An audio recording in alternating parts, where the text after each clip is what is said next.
যে জনাব তারেক রহমানের দেশে আসছে কোনো আইনি বাধা নাই, সে যখন তখন দেশে আসতে পারে। এবং পররাষ্ট্র উপদেষ্টা যিনি, তিনি বলেছেন যে উনি যদি চান আমরা একদিনের মধ্যে তাকে দেশে আনার যত ধরনের প্রসেসিং দরকার আমরা সব করব। উনি চাইলে যখন আমাদেরকে কল করবেন যে আমি দেশে আসতে চাই, আমরা তারেক রহমানের দেশে আসার ব্যবস্থা করব। এরপরেও উনি অনেক টেনশনে আসতে পারতেছেন না, তবে আল্লাহর কাছে আমরা দোয়া করতেছি আল্লাহ যেন বেগম খালেদা জিয়াকে সুস্থ করে দেন। একটু জোরে বলেন আমিন, আর একটু জোরে বলেন আমিন। শোনেন, একজন মমতাময়ী প্রধানমন্ত্রী বেগম খালেদা জিয়া, তার জন্য মানুষ দিল থেকে দোয়া করতেছে, দিল থেকে দোয়া করতেছে। আমার ভাইয়েরা, বিএনপির এক নেতা বক্তব্য দিতে গিয়ে বলতেছে যে আমি যতটুকু আশা করি যে বেগম খালেদা জিয়ার যে জানাজা, সেটা হলো বাংলাদেশের ইতিহাসে সবচেয়ে বড় জানাজার নামাজ হবে, সবচেয়ে বেশি লোক সমাগম হবে। আমরা দোয়া করি তিনি বেঁচে থাক, কথা বলেন। আর বিএনপির এক নেতা বক্তব্য দিতে গিয়ে বলতেছে তার দোয়া না পেলে, তার সুস্থতা কামনায় উনি যেকে জানাজা পর্যন্ত পৌঁছে গেছে। আসলে কি এদের কাছে এর চাইতে বেশি কিছু আশা করা যায়? উনি বলতেছেন বেগম খালেদা জিয়া যদি মারা যায়, সবচাইতে বড় জানাজা হবে বাংলাদেশের এমন কোন মাঠ নাই যে মাঠে তার জানাজার নামাজে লোক ধরবে। আপনার আবেগকে আমরা শ্রদ্ধা করি, কিন্তু এই সময় এই আবেগ এটা চলবে না, এটা কোনো নেতার বক্তব্য হতে পারে না, কথা বলেন ঠিক কিনা? এজন্য ভাই, আমরা সারা দেশের মানুষ দোয়া করতেছি আল্লাহ যেন ওনাকে সুস্থ রাখেন, ভালো রাখেন। আর আপনি জানাজায় চলে গেছেন, কথা কন না আপনার, এদের মাথায় কিচ্ছু নাই। তো আল্লাহ যেন তার এই বান্দিকে হেফাজত করেন। একটু জোরে বলেন আমিন। চলুন আর কথা না বাড়ি, আমরা আলোচনা শুরু করব। আমি কথা বলবো পবিত্র কোরআনুল কারীমের 41 নম্বর সূরা। কথা বলেন কত নাম্বার? আমি করব ওয়াজ, আপনারা দেবেন আওয়াজ, জবাব দিবেন ঠিক ঠিক, আলোচনা হবে কমপ্লিট। শ্রোতাদের স্পিরিটে বারে বক্তার হিট, আলোচনা হবে জায়গা মতো ফিট। আগে বলতাম কিছু আছে প্যান্ডেলে, কিছু আছে অ্যাঙ্গেল, এখন আর অ্যাঙ্গেলে না, যা বলবো সব ডাইরেক্ট। অ্যাঙ্গেলে বলার দিন শেষ, ডাইরেক্ট বলার বাংলাদেশ, কথা বলা ঠিক কিনা? লিল্লাহি তাকবীর। সূরাটির নাম হামিমাস সাজদা, কি না? হ্যাঁ, হামিম সিজদা, এটা সবাই বোঝেন। মোট আয়াত আছে 54টি, রুকু আছে 6টি। বিশ্ব নবীর মক্কার জিন্দেগিতে আল্লাহ রাব্বুল আলামিন এই সূরাটি নাজিল করেছেন। আমরা এই সূরা থেকে 30 নম্বর আয়াতে কারিমা তেলাওয়াত করেছি। আয়াতের নাম্বার হলো 30। এই আলোচনা কবুল করার পরে আল্লাহ যেন আমাদের সবাইকে পার করে দেন ফুলসিরাতের ব্রিজ। জোরে বলেন আমিন, আর একটু জোরে বলেন আমিন। আমার কথা কি আপনারা কষ্ট পাচ্ছেন? তাহলে আমার ভাইয়েরা একটু কথার জবাব দিবেন, জবান ছেড়ে সবাই একটু মহাব্বতে। আমার সাথে আর কোনো ভূমিকা নাই, ডাইরেক্ট কথা, জবান ছেড়ে। একটু যারা পারেন আমার সঙ্গে তেলাওয়াত করুন। আউযু বিল্লাহি মিনাশ শাইতানির রাজীম, বিসমিল্লাহির রাহমানির রহিম।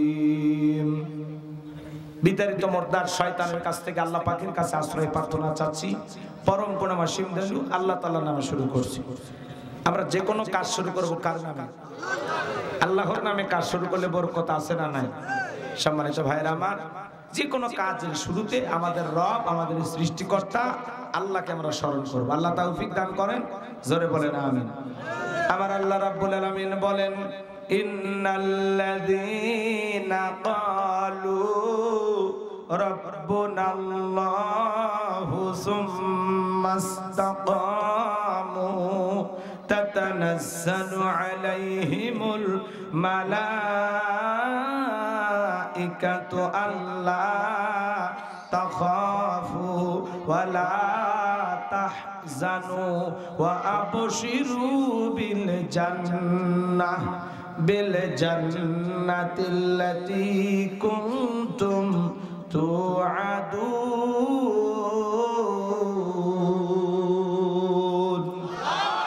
আরেকটু জোরে বলুন আল্লাহু আকবার। যে কোন আয়াত বা সূরার তাফসীর করতে হলে কোন প্রেক্ষাপটে কোন সময় আল্লাহ তাআলা সেই আয়াতটি বা সূরাটি নাজিল করেছেন, সেই নাজিলের প্রেক্ষাপট জানা দরকার আছে না নাই? আরবিতে বলা হয় শানি নজুল। যদি শানি নজুল আলোচনা করা হয় তাহলে তাফসীর বুঝতে সহজ হয়। তাহলে আল্লাহ তাআলা তার হাবিবের উপরে কোন প্রেক্ষাপটে কোন সময় এই আয়াতে কারিমা নাজিল করেছেন একটু জানা দরকার আছে না নাই? নবীজির প্রিয় দুইজন মানুষ মাত্র 3 দিনের ব্যবধানে মারা গেলেন। আম্মা জানা খাদিজাতুল কুবরা রাদিয়াল্লাহু তাআলা আনহা মারা গেলেন। নবীজির কাছের চাচা আবু তালেব মারা গেলেন। দুইজন প্রিয় মানুষকে হারিয়ে ব্যথিত হৃদয় নিয়ে নবীজি চলে গেলেন তায়েফের জমিনে কালেমার দাওয়াত দেওয়ার জন্য। তায়েফের মানুষেরা নবীজির দাওয়াত গ্রহণ না করে নবীজির জান্নাতি শরীর মোবারকে পাথর নিক্ষেপ করলেন। নবীজি অজ্ঞান হয়ে পড়ে গেলেন। যায়েদ বিন হারেসা বলেন অনেক কষ্টে নবীজির দেহ থেকে আমি পাথরগুলো সরাইয়া ফেললাম। এরপরে নবীজির হুট যখন ফিরে আসলো, নবী আমার ডেকে বলে যায়েদ আমার একটু ওযু বানায়া দে, আমি একটু নামাজ আদায় করব। হযরতে যায়েদ ডেকে বলেন আমি যখন নবীজির পা মোবারক থেকে জুতা খুলতে গেলাম, আমি তাকায় দেখি নবীজির রক্তগুলো জুতার ভিতরে জমাট বেঁধে আছে। আমি অনেক কষ্টে নবীজির পা থেকে জুতা মোবারক খুললাম। নবীজি নামাজ আদায় করলেন। আসমান থেকে জিবরাইল এসে বলে নবী যে তায়েফের মানুষেরা আপনার শরীরে পাথর নিক্ষেপ করেছে, একটাবার অনুমতি দেন গো নবী, পাহাড় চাপা দিয়া আজকে তায়েফের মানুষকে জমিনের সঙ্গে মিশায়া দেওয়া হবে। আমার নবী ডেকে বলে জিবরাইল তায়েফের মানুষেরা না চিনে আমাকে পাথর নিক্ষেপ করেছে, আজকে যদি তাদেরকে পাহাড় চাপা দিয়ে জমিনের সঙ্গে মিশায়া দাও, আমি নবী কার কাছে কালেমার দাওয়াত পৌঁছাবো? কেমন দয়া নবী, মায়ার নবী, রহমাতুল লিল আলামিন কাকে বলে বাজান? নবী আমার ডেকে বলে জিবরাইল আমি তোমার তায়েফের মানুষদেরকে মাফ করে দিলাম, আমার আল্লাহ যেন তায়েফের মানুষদেরকে মাফ করে দেয়। নবীজি ব্যথিত হৃদয় নিয়ে ক্ষত বিক্ষত দেহটা নিয়ে আঘাতপ্রাপ্ত শরীরটা নিয়ে নবীজি যখন মক্কায় ফিরে গেলেন, আমার ভাইয়েরা এখানে কিছু ঘটনা আছে, বলতে গেলে আধা ঘন্টা 1 ঘন্টা বেশি সময় লাগবে, ওইদিকে যাওয়ার সুযোগ আমার হবে না। সংক্ষিপ্ত কথা যেটুকু শুধু বলতে চাই, নবীজি মক্কায় ফিরে যাওয়ার পরে 1 নয় 2 নয় আসমান থেকে 19 দিন পর্যন্ত জিবরাইল আসে না, নতুন কোন আয়াতি কারিমা নাজিল হয় না, নতুন কোন সূরা নাজিল হয় না। কাফেররা সমালোচনা শুরু করে দিল, ও নবীর সাহাবীরা কি ব্যাপার, তোমাদের নবী তো নতুন কোন আয়াত বা সূরা পাঠ করে শোনায় না, নাকি তার উপরে যে জিন ভর করেছিল সেই জিনটা বিদায় নিয়েছে? জোরে কন নাউজুবিল্লাহ। শুধু তাই নয়, তারা ডেকে বলে ও নবীর সাহাবীরা কি ব্যাপার, তোমাদের নবী তো নতুন কোন আয়াত বা সূরা পাঠ করে শোনায় না, নাকি তার আল্লাহ তাকে ভুলে গেছেন? চিৎকার মেরে বলুন নাউজুবিল্লাহ। এইভাবে কাফেররা সমালোচনা করে, সাহাবায়ে কিরাম মনে মনে কষ্ট পায়, কিন্তু এই কষ্টের কথা তারা কারো কাছে বলতে পারে না, নবীর কাছে যা প্রকাশ করতে পারে না। 19 দিন পরে আল্লাহ রাব্বুল আলামিন জিবরাইলের মাধ্যমে এই পাওয়ারফুল আয়াতে কারিমা গুলো নাজিল করলেন। বলুন আল্লাহু আকবার। আমার আল্লাহ রাব্বুল আলামিন জানিয়ে দিলেন ইন্নাল্লাযীনা ক্বালু রাব্বুনাল্লাহ, ইন্নাল্লাযীনা ক্বালু রাব্বুনাল্লাহ, নিশ্চয় যারা বলে আমাদের রব আল্লাহ, সুম্মাস্তাকামু, এই কথার উপরে যারা ইস্তিকামাত থাকে, অবিচল অটল থাকে, তাতানাজ্জালু আলাইহিমুল মালাইকা, আসমান থেকে তাদের উপরে ফেরেশতা নাজিল হয়। ফেরেশতা নাজিল হয় 3 সময়। ফেরেশতা এসে বলে আল্লাহ তাখাফু, ভয় পেও না, ওয়ালা তাহজানু, চিন্তা করো না, ওয়া আবশিরু বিল জান্নাতিল্লাতী কুনতুম তুআদুন, তোমাদের যে জান্নাতের প্রতিশ্রুতি দেওয়া হয়েছে, যে জান্নাতের ওয়াদা দেওয়া হয়েছে, সেই জান্নাত পেয়ে তোমরা আনন্দিত হও। বলুন সুবহানাল্লাহ। এটা হলো আয়াতের সরল অনুবাদ। এবার চলুন আমরা মূল তাফসিরে যাই। কষ্ট হচ্ছে নাকি আপনাদের? আল্লাহ কি বলেন, ইন্নাল্লাযীনা ক্বালু রাব্বুনা আল্লাহ, নিশ্চয়ই যারা বলে আমাদের রব আল্লাহ, সুম্মাস্তাকামু, এই কথার উপরে যারা ইস্তেকামাত থাকে, অবিচল অটল থাকে। আমার ভাইয়েরা, ঝিনাইদহবাসী, রাস্তার দুই ধার দিয়ে আপনারা গাছ লাগান না? কথা বলা লাগে। মাঝে মাঝে যখন ঝড় তুফান আসে, আইলিয়া, নার্গিস, হুদু, সনি, মিগজাও, মিথিলি, দানা, নানান ধরনের ঘূর্ণিঝড় যখন আসে, দেখবেন ওই ঘূর্ণিঝড়ে রাস্তার গাছগুলো ভেঙে রাস্তার উপরে পড়ে থাকে, আবার কিছু গাছ মজবুত ভাবে শিকড় নিয়ে দাঁড়িয়ে থাকে। কথা বলেন ঠিক কিনা? সব গাছ ভেঙে পড়ে না, কিছু গাছ দাঁড়িয়ে থাকে। এর নাম কি জানেন? এর নাম হলো সুম্মাস্তাকামু, ইস্তেকামাত থাকা, দৃঢ় থাকা, মজবুত থাকা।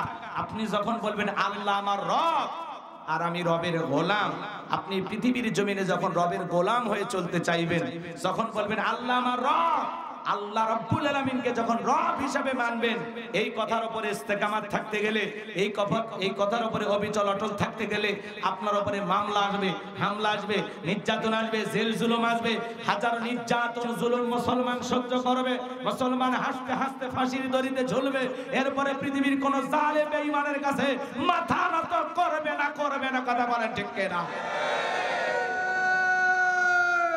কষ্ট পাচ্ছেন আপনারা আমার ভাইরা? সুম্মাস্তাকামু, এর নাম হলো ইস্তেকামাত থাকা, অবিচল অটল থাকা। আপনি যখন বলবেন আল্লাহ আমার রব, এই কথার উপরে টিকে থাকতে গেলে আপনার উপরে নানান ধরনের নির্যাতন আসবে, নানান ধরনের জুলুম আসবে, হাজারো নির্যাতন জুলুম আপনাকে সহ্য করতে হবে, এরপরে রবের পথে টিকে থাকতেই হবে। আবার অনেকে দেখবেন সুবিধাবাদ জিন্দাবাদ, ওরা যখন দেখে মিছিল, দেখে মিছিলে টুপিদারি দেখলেই ধরতেছে, তখন সেলুনের জায়গা আপাতত কেটে দে। কথা কন, আপাতত দাড়ি কেটে দে, অবস্থা ভালো হলে পরে দাড়ি রাখা যাবে। এরকম মুসলমান আছে না? এ জোরে বলেন আছে না? নাই?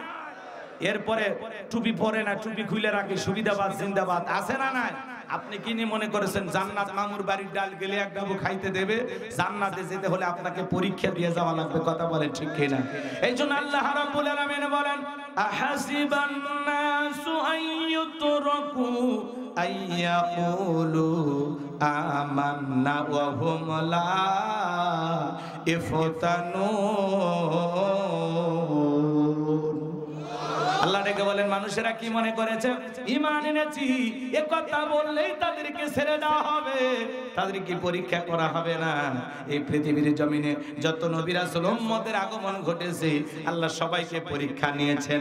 আপনার আমার জীবনে পরীক্ষা আসবে, আর এই পরীক্ষা দিয়ে উত্তীর্ণ হয়ে যারা টিকে থাকবে, তারাই হলো রবের গোলাম।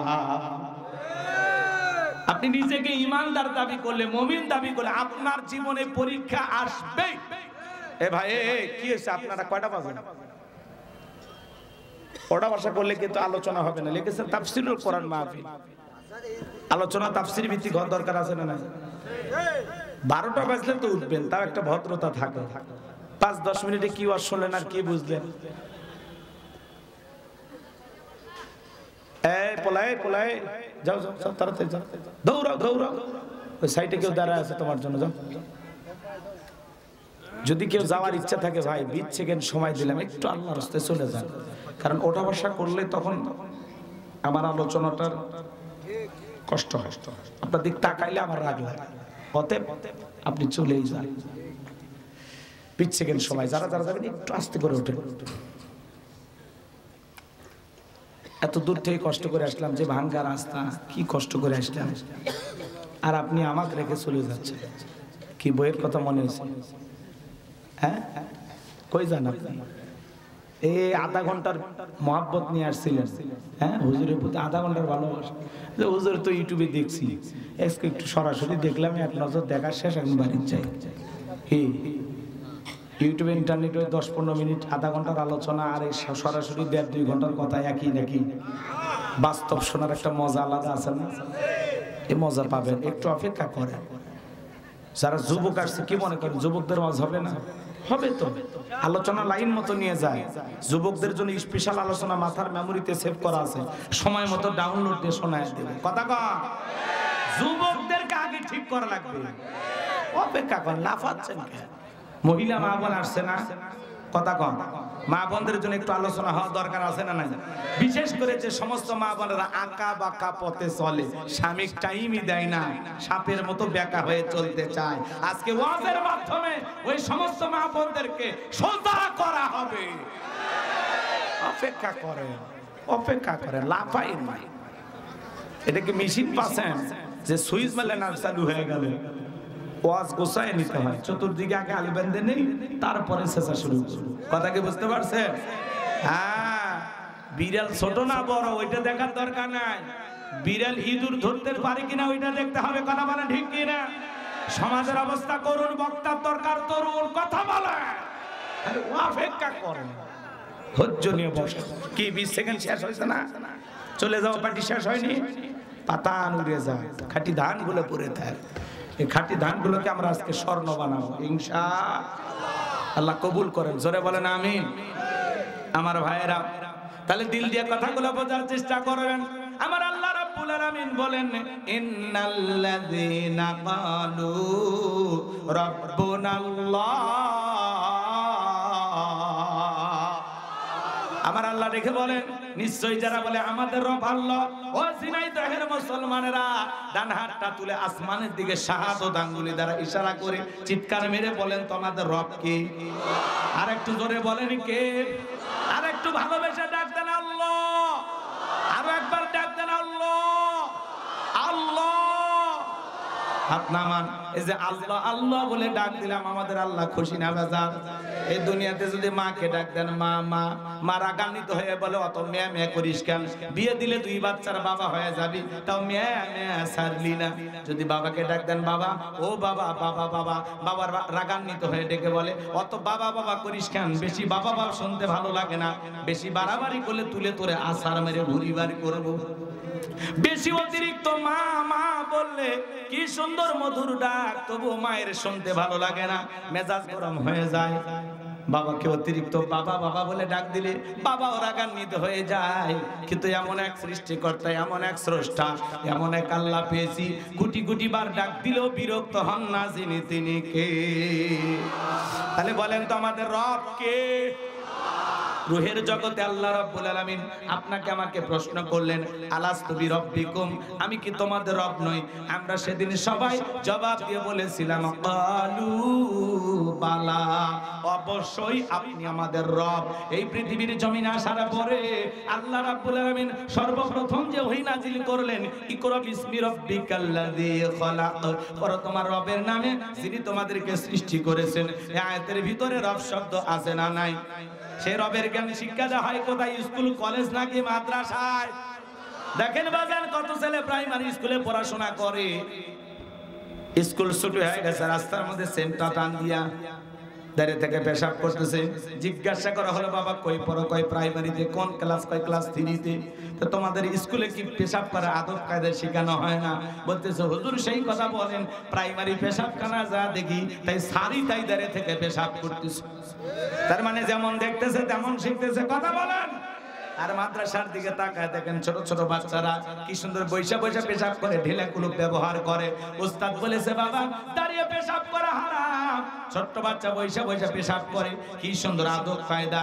বাড়িতে মা বাবাকে সালাম দেয়, আত্মীয় স্বজনকে সালাম দেয়। সন্তানকে যদি মানুষের মতো মানুষ বানাতে চান, মাদ্রাসায় পড়ানো ছাড়া বিকল্প কোনো রাস্তা খোলা নাই। কথা বলেন ঠিক কিনা? এই পৃথিবীর জমিনে কোন হাফেজ আলেমের মা কখনো বৃদ্ধাশ্রমে যায় নাই, বাবা বৃদ্ধাশ্রমে যায় নাই। কথা বলেন। এজন্য সন্তানকে যদি কোরআন সুন্নাহর জ্ঞান শিক্ষা না দেন, বাবা যত শিক্ষিত বানান, যত বেশি শিক্ষিত তত বেশি শয়তানি আছে না নাই? আছে না নাই? কিন্তু কোরআন হাদিসের শিক্ষা যাদের ভিতরে থাকবে, অন্তত কয়েকটা বছর যদি মাদ্রাসায় পড়াইতে পারেন, এরপরে ডাক্তার বানালে আদর্শ ডাক্তার হবে, ইঞ্জিনিয়ার হলে আদর্শ ইঞ্জিনিয়ার হবে, নেতা হলেও আদর্শ নেতা হবে। কথা বলেন ঠিক কিনা? এক কথায় সন্তানকে মানুষের মতো মানুষ বানাইতে হলে মাদ্রাসায় পড়ানোর দরকার আছে না নাই? কত ছেলে কলেজে পড়াশোনা করে, ইউনিভার্সিটিতে পড়াশোনা করে, এলাকায় সে পালসার গাড়ি নিয়ে ঘোরাফেরা করে। যখন পেশাবের চাপ লাগে, রাস্তার মধ্যে গাড়িটা ব্রেক করে সেন্টার টান দিয়া কুকুরের মতো দাঁড়িয়ে থেকে পেশাব করে, বসেও না। এরকম মুসলমানের সন্তান আছে না না? শুধু পায়ের মধ্যে পার্থক্য, কুকুরের 4 পায়ের আর 2 পা। কথা কুকুরের 4 পায়ের আর কয়টা?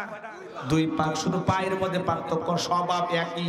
কুকুরও দ্বারা থেকে পেশাব করে, ও দ্বারায় পেশাব করে। কুকুরও পেশাব করে পানি নেয় না, ওই মুসলমানের সন্তানও পেশাব করে পানি নেয় না। আছে না নাই?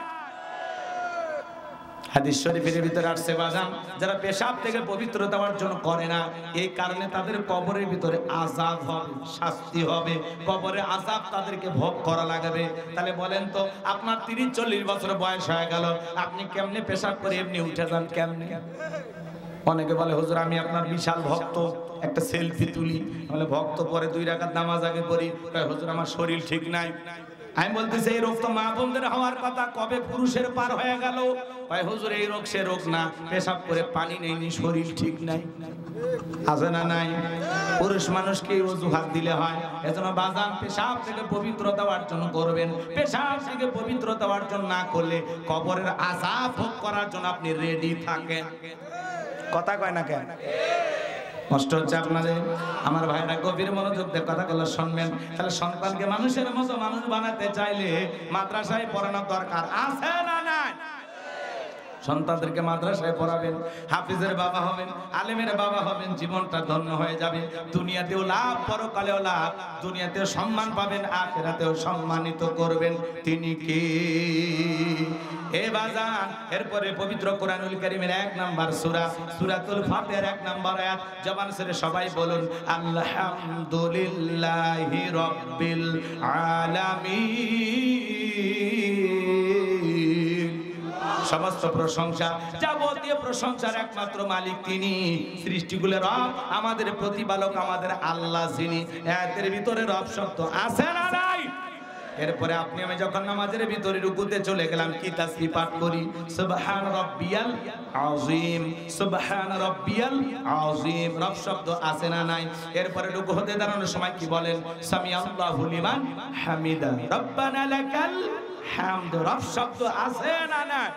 এরপরে যখন মাথাটা নত করে সিজদায় চলে যান, কি তাসবিহ পড়েন? সিজদায় গিয়ে পড়েন সুবহান রাব্বিয়াল আ'লা, সুবহান রাব্বিয়াল আ'লা। রব শব্দ আছে না নাই? অনেকে আবার সিজদায় গিয়ে দেখবেন ফিস ফিস করে, সুবহান সুবহান সুবহান সুবহান সুবহান সুবহানাল্লাহ কয় না, সয়াবিনের তেল কয়, আল্লাহ ভালো জানে, খালি ফিস ফিস সুবহান সুবহান সুবহান সুবহান। আছে না? স্পষ্ট বলতে হবে সুবহান রাব্বিয়াল আ'লা, সুবহান রাব্বিয়াল আ'লা, সুবহান রাব্বিয়াল আ'লা, সুবহান সুবহান সুবহান সুবহান। আছে না? আমার ভাইরা স্পষ্ট পড়বেন সুবহান রাব্বিয়াল আ'লা। এরপরে বাজার নামাজের সালাম ফিরানোর পরে যারা মুনাজাত করি, হাত তুলে কি বলি? রব্বানা আতিনা ফিদ দুনিয়া হাসানাতাও ওয়া ফিল আখিরাতি হাসানাতাও ওয়া কিনা আযাবান্নার। সূরা বাকারার 201 নম্বর আয়াত আল্লাহর কাছে ডেকে বললাম, হে আমাদের রব, আমাদেরকে দুনিয়ার কল্যাণ দান করো, আখিরাতের কল্যাণ দান করো, ওই কঠিন জাহান্নামের আগুন থেকে আমাদের মুক্তি দাও। তাহলে ইহকাল পরকালের কল্যাণ দেওয়ার মালিক কে? জাহান্নামের আগুন থেকে বাঁচানোর মালিক কে? বাজান পবিত্র কোরআনুল কারীমের সর্বশেষ যে সূরা, সূরাটির নাম হলো নাস, তার 1 নাম্বার আয়াত কুল আউযু বিরাব্বিন নাস। এই আয়াতের ভিতরে রব শব্দ আছে না নাই? জীবনের পরতে পরতে সব জায়গায় রব। আপনি আমি যেদিন মারা যাব, মসজিদের মাইকে যেদিন এলান জারি হবে, এই গ্রামের অমুক ব্যক্তি বেঁচে নাই, ইন্না লিল্লাহি ওয়া ইন্না ইলাইহি রাজিউন। আপনার আমার মৃত্যুর সংবাদ শোনার পরে স্ত্রী কেঁদে বলবে স্বামী নাই, ছেলেটা কেঁদে বলবে বাবা নাই, মেয়েটা কেঁদে বলবে বাবা নাই, পিতামাতা বেঁচে থাকলে বলবে কলিজার ধনটা হারাইলাম। আপনার আমার শেষ বিদায় দেওয়ার জন্য আত্মীয় স্বজন সবাই বাড়িতে ভিড় জমায়ে দেবে।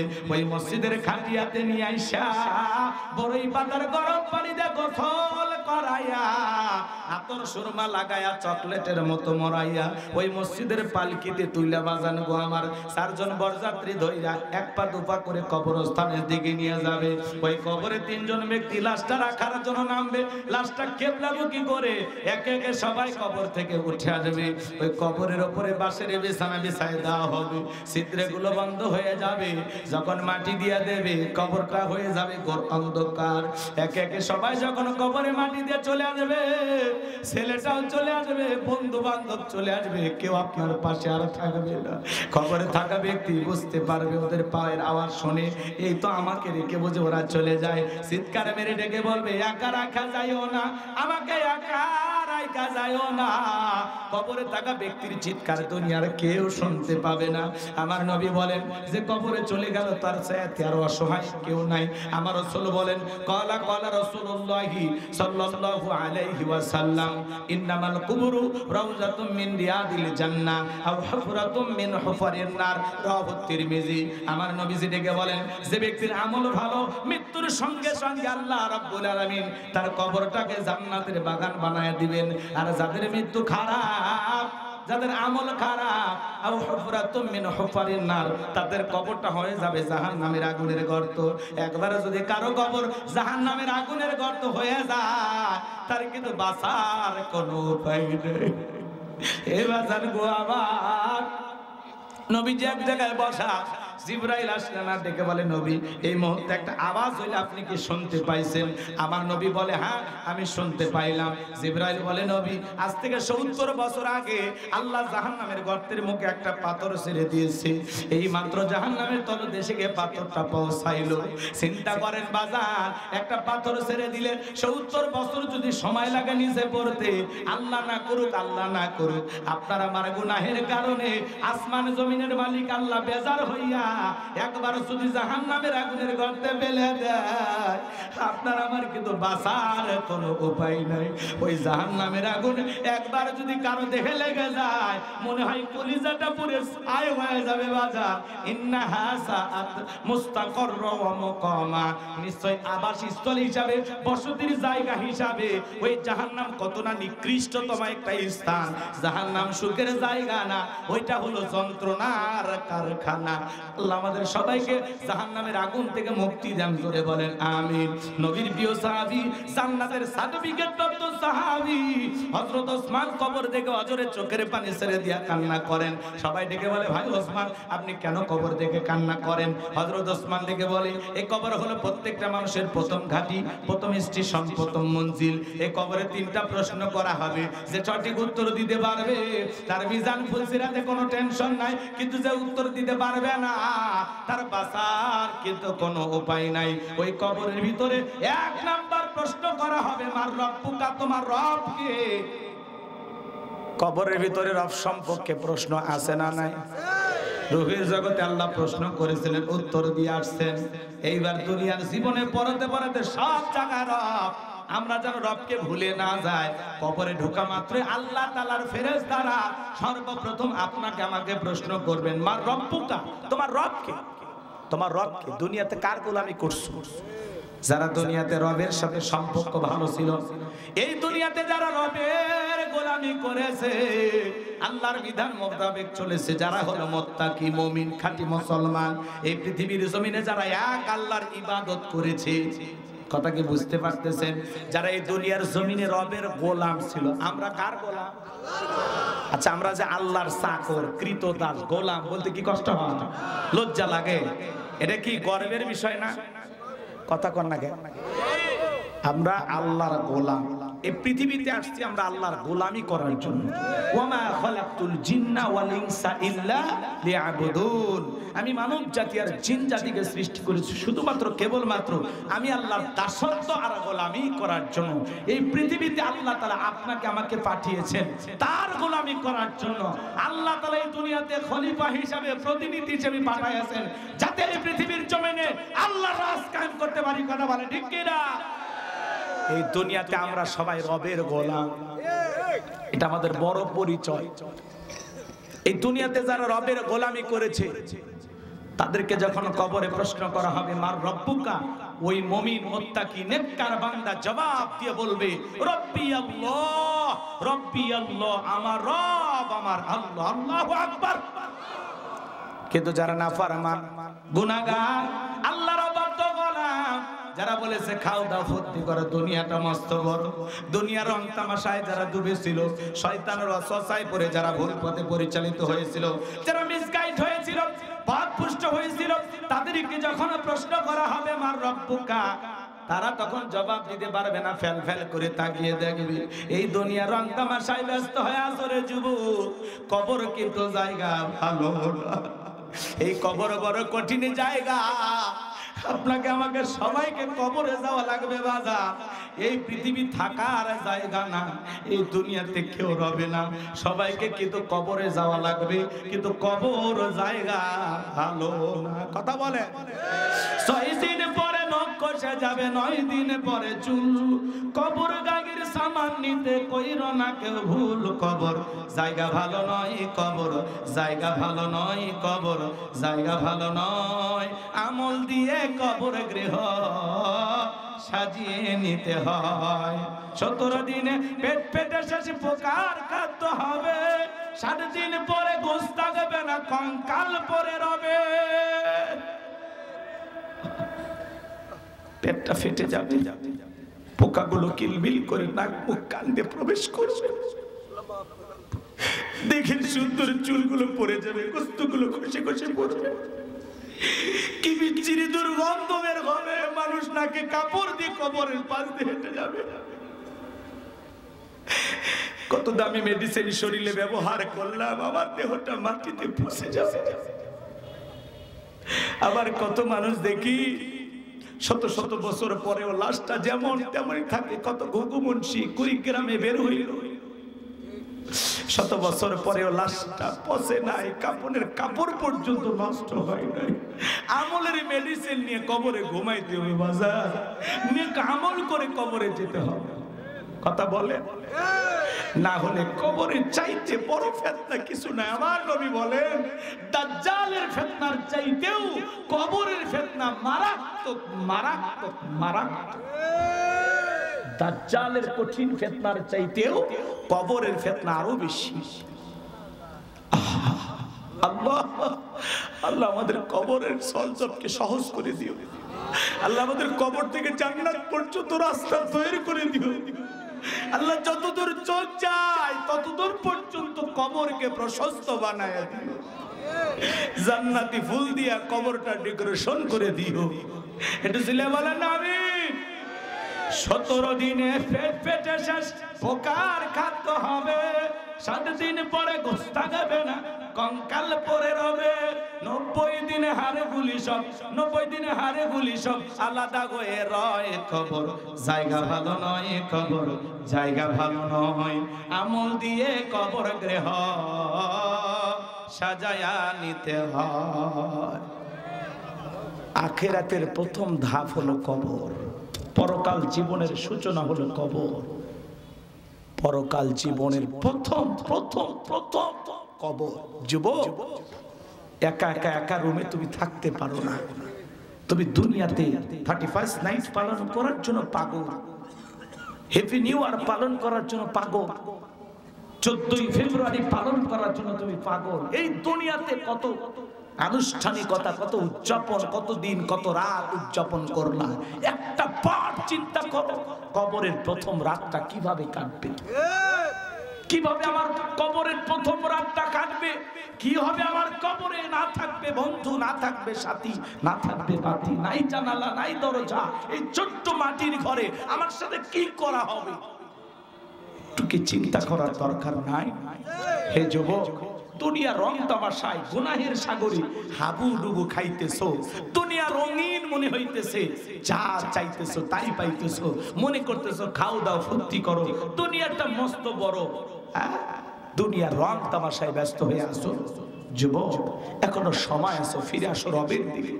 এখনো সময় আছে, মসজিদের দরজাটা এখনো খোলা তোমার জন্য। যুবক, মসজিদ 5 ওয়াক্ত আযান দিয়ে এখনো তোমাকে ডাকে। যুবক, আর খেলাধুলা করো না, আর দুনিয়ার রং তামাশায় ব্যস্ত থেকো না। এসো না মসজিদে যাই, মালিককে সিজদা দে। এরপরে না দুনিয়া, এরপরে না খেলাধুলা, এরপরে না দুনিয়াদারি। কথা বলেন ঠিক কিনা? আগে আমি রবের গোলাম, আগে আমি রবের গোলামি করব, আগে আমি আমার মালিককে খুশি করব। এই কপালটা মালিকের কুদরতি কদমে নত করার মধ্যে মুমিনের জীবনের সবচাইতে আনন্দের মুহূর্তে, সবচাইতে ভালো লাগার মুহূর্ত। কথা বলে ঠিক আছে? একজন মুসলমানের এটাই তো সবচেয়ে বড় পাওয়া, যে আমি আমার কপাল দিয়ে আমার মালিকের কুদরতি কদমে সিজদা দিই। আমি 5 ওয়াক্ত মসজিদে গিয়ে জামাতের সহিত মাথাটা নত করে আমি আমার মালিক, আমার রব, আমি আল্লাহকে সিজদা দিই।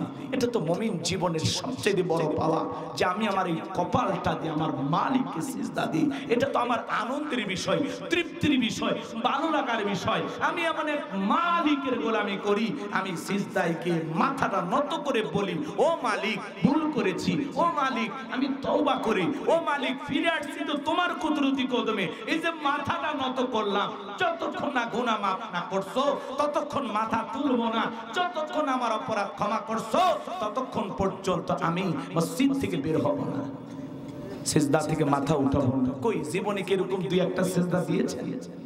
দেন নাই। আসুন না ভাই, পরিবর্তন হয়ে যায়। আমলের বিকল্প কিছু নাই। পরকালে তার আমল যত বেশি ভালো, সে তত বেশি ভালো থাকবে। আমলের প্রতিযোগিতা এই দুনিয়ার জমিনে করতে হবে। যত বেশি আমল করা যায়, যত বেশি নেক আমল করা যায়। আমার ভাইয়েরা, যেন আসুন, কোন দিনের নামাজ আল্লাহ কবুল করবে আমরা জানি না, কোন দিনের দোয়াটা আল্লাহ কবুল করবে আমরা জানি না, কোন বছরে রমজানের রোজা আল্লাহ কবুল করবে আমরা তো জানি না, কিন্তু আমরা ইবাদত করতেই থাকবো, ইবাদত করতেই থাকবো। জাতির জীবনের যদি 2 রাকাত নামাজও কবুলের মতো নামাজ হয়, আল্লাহর পছন্দের মতো হয়, বলা যায় না আপনার এই 2 রাকাত নামাজ আপনাকে জান্নাতে নিয়ে যাওয়ার জন্য যথেষ্ট হয়ে যাবে। আসুন আমরা নেক আমল করব। কারা কারা একটু 2 হাত তুলে আল্লাহকে দেখান। আল্লাহ আমাদের সবাইকে নেক আমল করা তৌফিক দান করুন। আল্লাহ আমাদের সবাইকে আপনার পথে ফিরে আসার তৌফিক দান করুন। ও মালিক, সিরাতাল মুস্তাকিমের পথে আমাদেরকে আপনি পরিচালিত করুন। চিল্লায় বলুন আমিন। আর একটু জোরে বলেন আমিন।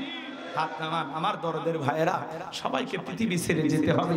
আজকে দেখেন 3 বারের প্রধানমন্ত্রী দেশ নেত্রী বেগম খালেদা জিয়া অসুস্থ।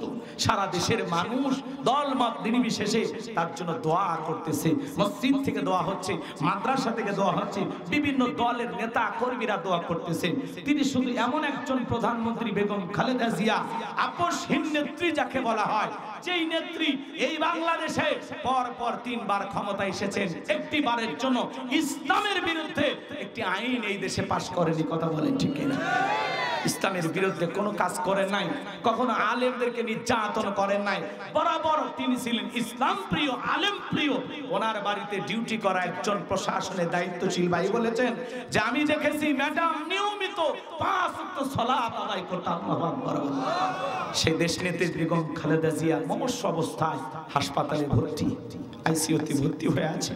আল্লাহর বান্দি, জানি না কতদিন এই পৃথিবীর জমিনে জীবিত থাকবে, কিন্তু আমরা দোয়া করতেছি আল্লাহ যেন তার এই বান্দিকে শেফায়ে কামেলা আজলা দান করেন, সুস্থতার নিয়ামতে ধন্য করেন।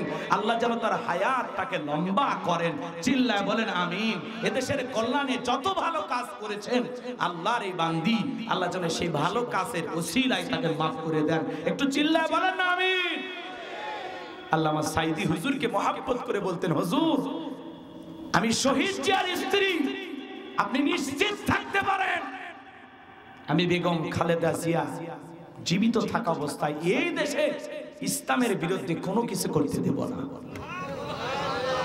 আমি ক্ষমতায় থাকা অবস্থায় এই দেশে ইসলাম বিরোধী কোনো আইন পাশ করা হবে না। আল্লাহু আকবার। এদেশে ইসলামী বিশ্ববিদ্যালয় করার জন্য সর্বপ্রথম যখন ম্যাডামের কাছে সাইদি হুজুর ফাইল নিয়ে গেছেন, দেরি করেন নাই, মুহূর্তের মধ্যে ফাইলে স্বাক্ষর দিয়ে করেছেন। আল্লাহু আকবার। এত আলেমদেরকে মহব্বত করতে ভালোবাসতেন। সারা দেশের মানুষ তার জন্য চোখের পানি ছেড়ে দিয়ে দোয়া করতেছেন, কান্না করতেছেন। কেমন প্রধানমন্ত্রী ছিলেন, দল মত নির্বিশেষে, কি কওমি, কি আলিয়া, কি মসজিদের হুজুর, কি মাদ্রাসার হুজুর, কি সাধারণ মানুষ, একজন রিকশা চালক পর্যন্ত দোয়া করতেছে। কথা বলেন না কেন? রাস্তার একজন ভিক্ষুক, সেও দোয়া করতেছে যে আল্লাহ সাবেক প্রধানমন্ত্রী বেগম খালেদা জিয়াকে সুস্থতা দান করো, আল্লাহ তার হায়াতকে লম্বা করো, আল্লাহ তাকে সুস্থতার নিয়ামতে ধন্য করো। আল্লাহ তুমি ডাক্তারের ডাক্তার, আল্লাহ তুমি তোমার বান্দিকে সুস্থ করে দাও। চিৎকার মেরে বলুন আমিন। প্রধানমন্ত্রী তো 2 জনই, সেও নারী এও নারী, কিন্তু একজন নারীর জন্য মানুষ দোয়া করে যে আল্লাহ বেগম খালেদা জিয়া অসুস্থ, সুস্থ করে দেন। আর একজন পালায় গেছে, মানুষ তার ফাঁসি দেখার জন্য অপেক্ষায় বসে আছে। কারোর জন্য দোয়া, কারোর জন্য বড় দোয়া। কথা বলে না কেন? এই দোয়া আসা অন্তর থেকে। ভালো কিছু করবেন। উনি বরাবর যে কয়বার ক্ষমতা আসছেন কখনো আলেমদের উপরে নির্যাতন করেনি, কোন হুজুরকে ধরে জেলখানায় বন্দী করেনি। কথা বলে না কেন? উনি যা করেছেন ইসলামের কল্যাণে করেছেন, ভালো কাজ করেছেন। আমরা তার জন্য দোয়া করি। বিশেষ করে এই মুহূর্তে তার কলিজার টুকরা সন্তান জনাব তারেক রহমান, বিএনপির ভারপ্রাপ্ত চেয়ারম্যান, সে ছটফট করতেছে মাকে এক নজর দেখার জন্য, মায়ের কাছে আসার জন্য। আমরা যতটুকু জানতে পারলাম, আমাদের আইন উপদেষ্টা আসিফ নজরুল তিনি বলেছেন সুস্থ করে দেন। জোরে বলেন আমিন। সম্মানিত ভাইয়েরা আমার, আমি যে কথা বলতে চাচ্ছিলাম বাজার, তাহলে নেককার বান্দা যারা কবরের প্রশ্নের উত্তর দিতে পারবে তারা, কথা বলেন ঠিক কি না? কিন্তু যারা গুনাহগার নাফরমান এরা উত্তর দিতে পারবে না। তাহলে কবরের 1 নাম্বার প্রশ্ন, মার রব্বুকা, তোমার রব কি? রব সম্পর্কে প্রশ্ন আছে না নাই? তাহলে জীবনের সব জায়গায় রব, সব জায়গায় রব। এই জন্য আল্লাহ রাব্বুল আলামিন বলেন ইন্নাল্লাযীনা ক্বালু রাব্বুনাল্লাহ, নিশ্চয়ই যারা বলে আমাদের রব আল্লাহ, বলেন তোমাদের রব কে? এই পৃথিবীর জমিনে অনেক মানুষকে আল্লাহ জিরো থেকে হিরো বানায়, ক্ষমতার চেয়ারে বসায়। এ ভাই মাহফিল কি শেষ হয়েছে? আচ্ছা, এর আগে যে আপনাদেরকে সময় দিলাম এরকম অস্থির কি আপনারা? এলা আওয়ামী লীগ করে? বেগম খালেদা জিয়ার তো দোয়া করছে, দোয়া তো শেষ হয়ে গেছে, এখন তার উঠে লাভ হবে। এই ছেলে কই যাবা? জান্নাতের টিকিট কনফার্ম নাকি?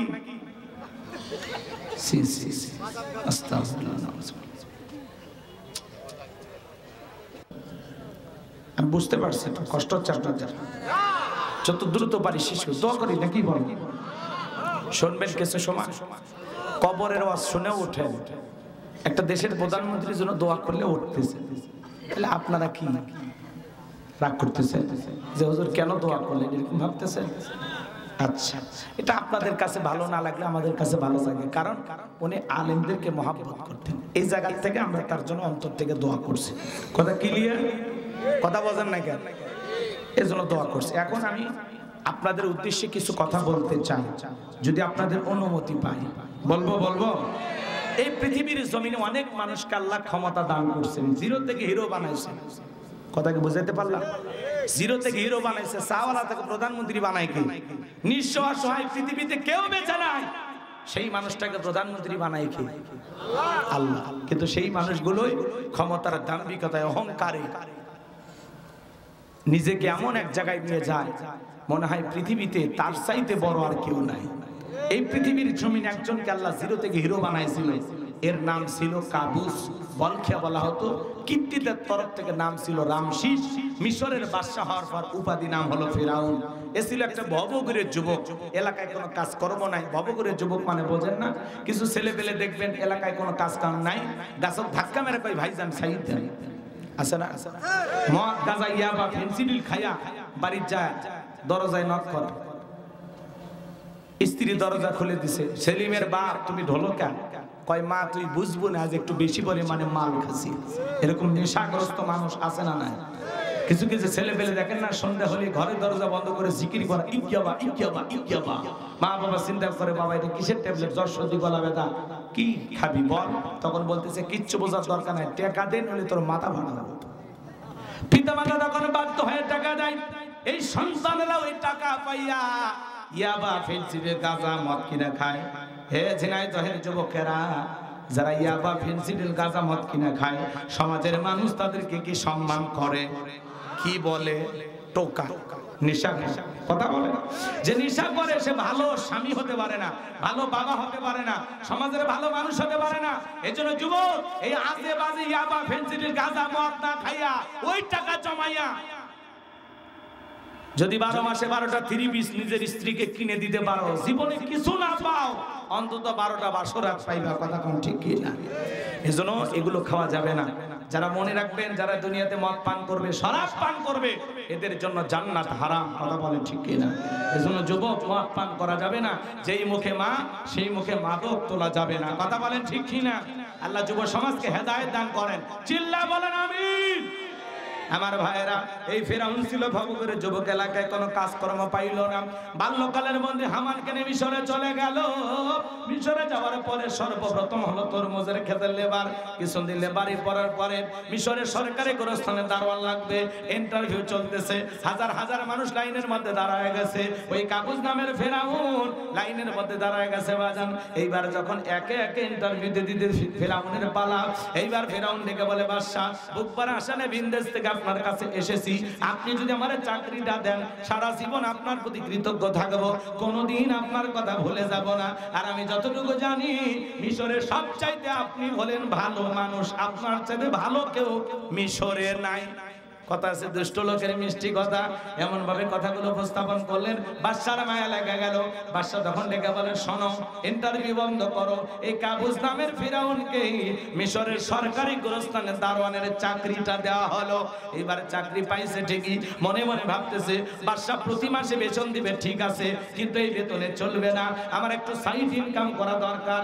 এইবার যারা গোরস্থানে লাশ দাফন করতে আসে ওদেরকে ডেকে বলে, শোনো, এই গোরস্থানে যদি লাশ দাফন করতে চাও লাশ প্রতি আমার একটা করে দিরহাম দেওয়া লাগবে, না হলে আমি লাশ দাফন করতে দেব না। জনগণ টেনশনে পড়ে গেল। একটা দিরহামের জন্য বাদশার দরবারে বিচার নিয়ে যাব, লাশ পয়সা করলে শেষ হয়ে যাবে, অতএব একটা টাকা যদি পাই এই ছেলেটাই পায়। এই কথা ভেবে জনগণ একটা করে দিরহাম দেওয়া শুরু করলো। বলেন তো এইটার নামও কি? ঘুষ। কথা কয় না? বাংলাদেশে কি কোনো ঘুষ আছে? জোরে বলেন আছে? শোনো, এই দেশটার গল্প করি, দেশটা মনে হয় স্বপ্নপুরী, সুদখোর ঘুষখোর মদখোর জুয়াখোর হে তাই আছে ভুরি ভুরি, হে তাই আছে ভুরি ভুরি। এ দেশে অসৎ কামাই কেউ করে না, তবে ঘুষের টাকা পেলে কেউ তো ছাড়ে না। টেবিলের নিচ দিয়ে হাত বাড়িয়ে কালো টাকাটা নাই সারিয়ে, করছে ওরা বড় দেশের চুরি, করছে ওরা বড় দেশের চুরি। শোনো, এই দেশটার গল্প করি। একটা ছেলের চাকরির জন্য 10 লাখ 15 লাখ 20 লাখ টাকা ঘুষ ওপরওয়ালা দেওয়া লাগে। ওপরওয়ালা বলতে কি ফেরেশতা সে নিয়ে যায়? কথা বলেন না কেন? এদেশের চেয়ার টেবিল পর্যন্ত ঘুষ খায়। কথা বলেন ঠিক কিনা? আমার ভাইয়েরা গভীর মনোযোগ দিয়ে শুনবেন। আল্লাহর খেলা বোঝা বড় দায়। আল্লাহ ওই জামানে একটা মহামারী দিল, হলো নাম হলো ডায়রিয়ার কলেরা। আমাদেরকে আল্লাহ একটা মহামারী দিয়েছিল, নাম হলো কি? ধরো না সুইয়া, নাম হলো করোনা। বাবার করোনা হয়েছে, বাবা মারা গেছে, হাসপাতাল লাশটা দেখতে যায় নাই, বাবার কবরে মাটিও দিতে যায় নাই। বাবার সম্পত্তি ভালো লাগে, মৃত বাবার লাশকে বোঝা মনে হয়। কথা বলেন। মায়ের করোনা হয়েছে, জঙ্গলে ফেলে আসছে। স্বামীর করোনা হয়েছে, স্ত্রীর কাছে যায় নাই। একটা প্লেটে করে খাবার সাজায়া লম্বা একটা বাঁশের লাঠি দিয়া ঠেলা দিয়া স্বামীর ঘরে খাবার ঢোকায়া দিয়েছে, তাও কাছে যায়নি। স্বামী যখন সুস্থ হয়েছে তখন সুন্দর করে আঁচল দিয়া মুখটা মুছায়া দেয় আর বলে, জোসনার বাপ, আমি তোমার যে কত ভালোবাসি তুমি জানো না। যখন তুমি অসুস্থ ছিলে তখন আমি তোমার জন্য তাহাজ্জুদ পড়ে পড়ে দোয়া করছি, আল্লাহ আমার জোসনার বাপকে তুমি বাঁচায়া রাখো। স্বামী মনে মনে ভাবে, রে বিবি, তুই আমার যে কত ভালোবাসিস আমার বোঝা হয়ে গেছে। আমি যখন অসুস্থ ছিলাম এক নজর তোরে দেখার জন্য ছটফট করেছিলাম। এই বুঝি জানালার ফাঁক দিয়ে দুইটা কথা বলবি, এই বুঝি দরজা খুলে একটাবার কথা বলবি, কিন্তু না, আমি যখন অসুস্থ ছিলাম আমারে তুই কেমন ভালোবাসিস তার প্রমাণ আমি পাইছি। তুই আমারে বাঁশ দিয়া খাওয়াইছিস। লম্বা একটা বাঁশের লাঠি নিয়ে ঠেলা দিয়া স্বামীর ঘরে খাবার ঢুকে দিছে, তার স্বামীর কাছে যায়নি। তার মানে ভালোবাসছে না বাঁশ দিয়ে খিলেছে? কথা কর না আপনারা? এই করোনা মহামারী বুঝে দিয়েছে দুনিয়াতে কেউ কারো আপন না। ভাইয়ের করোনা হয়েছে আর এক ভাই দেখতে যায়নি, বন্ধুর করোনা হয়েছে আর এক বন্ধু দেখতে যায় নাই। এটা একটা মিনি কিয়ামত দুনিয়াতে ঘটে গেছে। এই করোনা মহামারী বুঝে দিল হাসরের ময়দানের অবস্থা কত কঠিন হতে পারে। কথা বলা আমার ভাইয়েরা, মাঝে মাঝে বাংলাদেশে ভূমিকম্প হয়, হালকা একটু নাড়া দেয়। ওই হালকা নাড়াতে বাপ ছেলেকে ফেলাইয়া মুদির দোকানের ছেলেকে ফেলাইয়া চলে গেছে। অথচ মাদ্রাসার শিক্ষক ভূমিকম্প হয় ছাত্রদেরকে বুকের সঙ্গে জড়ায় নিয়ে আল্লাহু আকবার বলে সবগুলো ছাত্রকে এরকম বুকের সাথে নিয়ে রাখছে, আগলায় রাখছে। শিক্ষক, মাদ্রাসার শিক্ষক, হেফজখানার শিক্ষক, কি বাহবা পাইতেছে, মানুষ প্রশংসা করতেছে। অথচ বাপ ঢাকা শহরে ছেলেকে নিয়ে দোকানত গেছে, যেই ভূমিকম্প নাড়া দিছে বাপ ছেলেকে ফেলাই মারছে। কথা কন? এই করোনা আর এই যে ভূমিকম্প, শিক্ষা দিচ্ছে মুসলমানকে। পাপ বেড়ে গেছে, দুনিয়াতে গুনাহ বেড়ে গেছে, জুলুম বেড়ে গেছে, অত্যাচার বেড়ে গেছে, নাচানাচি, উলঙ্গপানা, বেহাপানা বেড়ে গেছে। কথা বলেন, ভালো কথা ভালো লাগবে না। হ্যাঁ, যাত্রার প্যান্ডেলে ফজর পর্যন্ত তাকায়া থাকি। হ্যাঁ, আর কোরআনের মাহফিল আধা ঘন্টা 1 ঘন্টা থাকতে মাজা লেগে যায়, পেশাব লাগে, পায়খানা সাফ, কত কি ঝামেলা। কি ওয়াজ শুনবি? ও পেশাব পায়খানা করতে করতে জীবন শেষ। কথা কোন ঠিক কি না? এরকম মুসলমান আছে না নাই?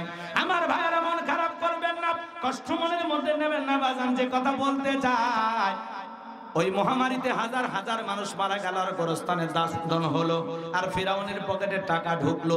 টাকা পাইতে পাইতে এত টাকার মালিক হয়ে গেল, টাকা রাখার কোনো জায়গা নাই। বাদশার দরবারে যায়, বলে বাদশাহ আমার কাছে কিছু টাকা পয়সা হয়ে গেছে, এলাকায় যারা গরিব মানুষ আছে খাজনা দিতে পারে না, দুঃখী মানুষ খাইতে পারে না, আমি তাদের খাজনা পরিশোধ করে দিতে চাই। বাদশাহ ডেকে বলে, বাবা এত ভালো উদ্যোগ, তোমার মতো ছেলে ঘরে ঘরে জন্ম নেওয়া দরকার। এইবারে পরের দিন সকালবেলা হাজার হাজার মানুষ বাদশার দরবারে উপস্থিত হয়ে গেছে।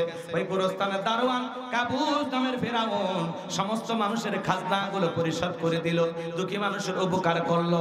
এইবার সমস্ত গরিব মানুষগুলো ডেকে বলে, আরে রাজ্যের বাদশা যদি এই ব্যক্তি না হয়ে গোরস্থানের ছেলেটা হইতো, না জানি আমাদের কপাল খুলে যেত।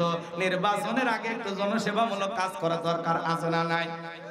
আমার এলাকায় এক নেতা কাঁচা রাস্তাতে ইট পাড়তেছে, মাটির রাস্তাতে ইট পারে সোলিং করে দিতেছে। মানুষজন বলতেছে, বাবা কি করো? ইট পারে দিতেছি। বৃষ্টি হলে আপনাদের ছেলে মেয়ে স্কুলে যাইতে পারে না, আপনারা হাটে বাজারে যাইতে পারেন না, মাঝে মাঝে আপনাদের দুঃখের কথা মনে হলে রাতে ঘুম আসে না। আপাতত ইট পারে দিয়ে গেলাম, আর ভবিষ্যতে আমার মার্কায় সিল মেরে যদি এলাকার নেতা বানাই দিতে পারেন, আমার 1 নাম্বার টার্গেট হলো কাঁচা রাস্তা পাকা করা। এইবার জনগণ বিশ্বাস করে, যখন নেতার মার্কায় সিল মেরে নেতাকে নির্বাচিত করে, নেতা তখন এলাকায় থাকে না, ঢাকা শহরে বান্ধবী নিয়ে ঘুমায়। কথা বলেন ঠিক কি না? নির্বাচনের মার্কা থাকে যে কয়দিন, নেতার আনাগোনা সে কয়দিন। আর আমরা কম খারাপ না, 1.5 টাকার বিড়ি আর 3 টাকার চা খায়। কি স্লোগান! বল্টু ভাইয়ের চরিত্র ফুলের মতো পবিত্র, নামাজ পড়ে 1 ওয়াক্ত, গাঁজা খায় 5 ওয়াক্ত, হুজুরিতে পাকা ভক্ত, শয়তানের 1 নাম্বার ভক্ত, হুজুর যেদিন খুবই শক্ত, সুশাকাই গরিবের রক্ত।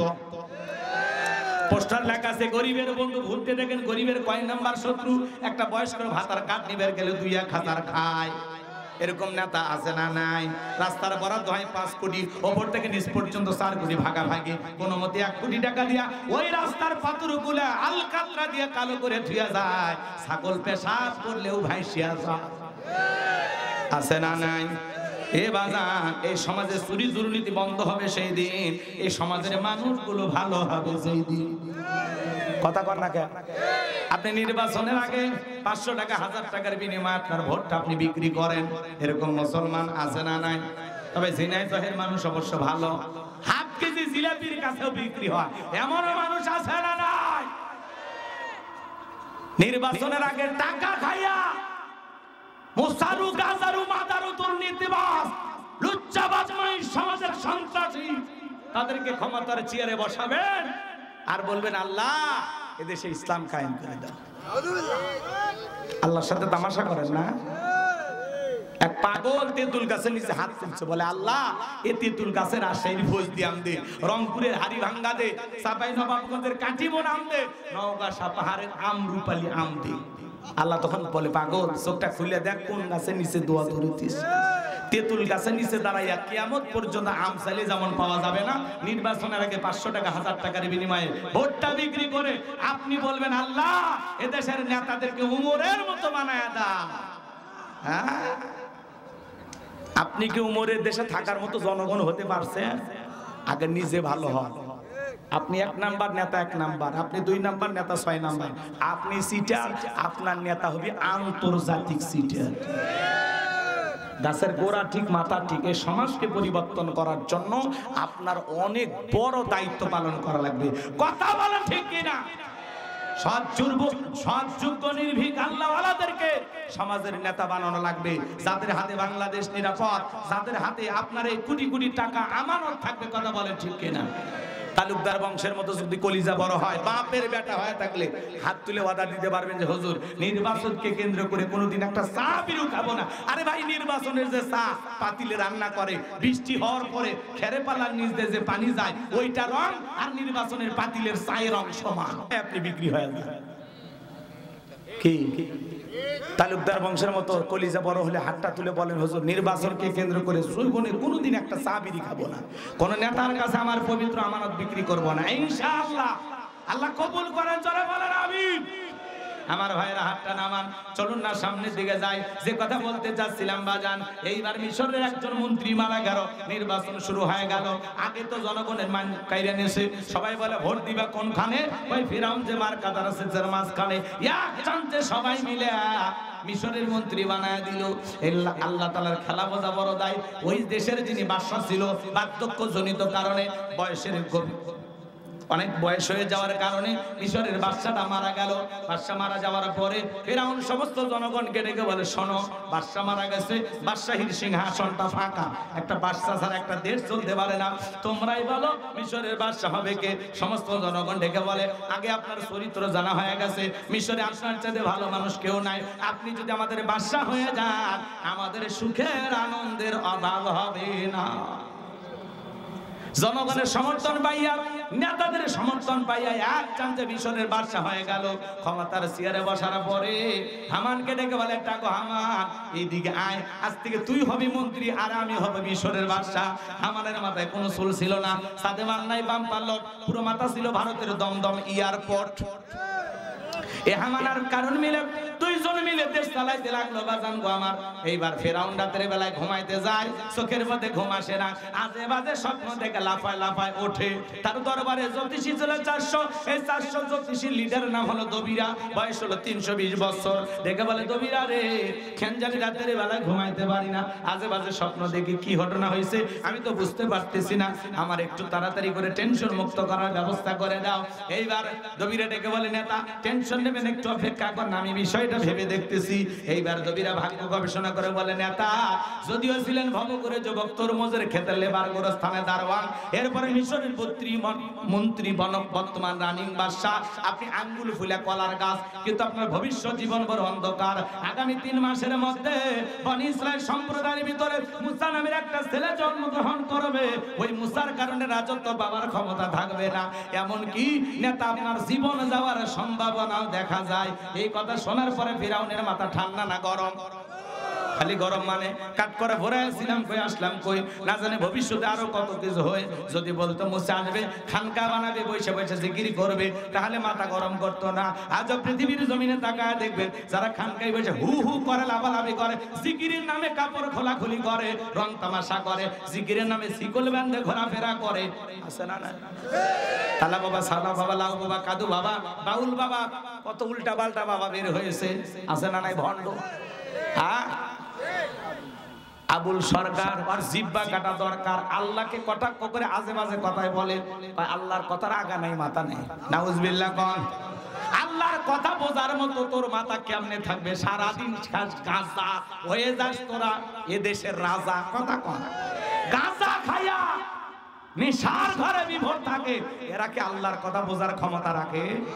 এই জন্য এই আউল ফাউল বাউল আবুল হোসেন সরকার এর জিব্বা কাটা দরকার, কথা কন ঠিক কিনা? এরা চূড়ান্ত বেয়াদব। নারী পুরুষ একত্রে হয়, জিকির করে, রং তামাশা করে, এসকের বাতি জ্বালাইয়া দে মুর্শিদ, কথা কন, আছে না ভণ্ড?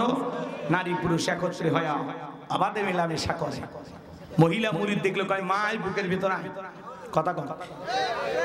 চিন্তা করে, এত বড় আল্লাহর ওলি আমারে ডাকে, যদি কাছে নাই জাহান্নামে জায়গা হবে না।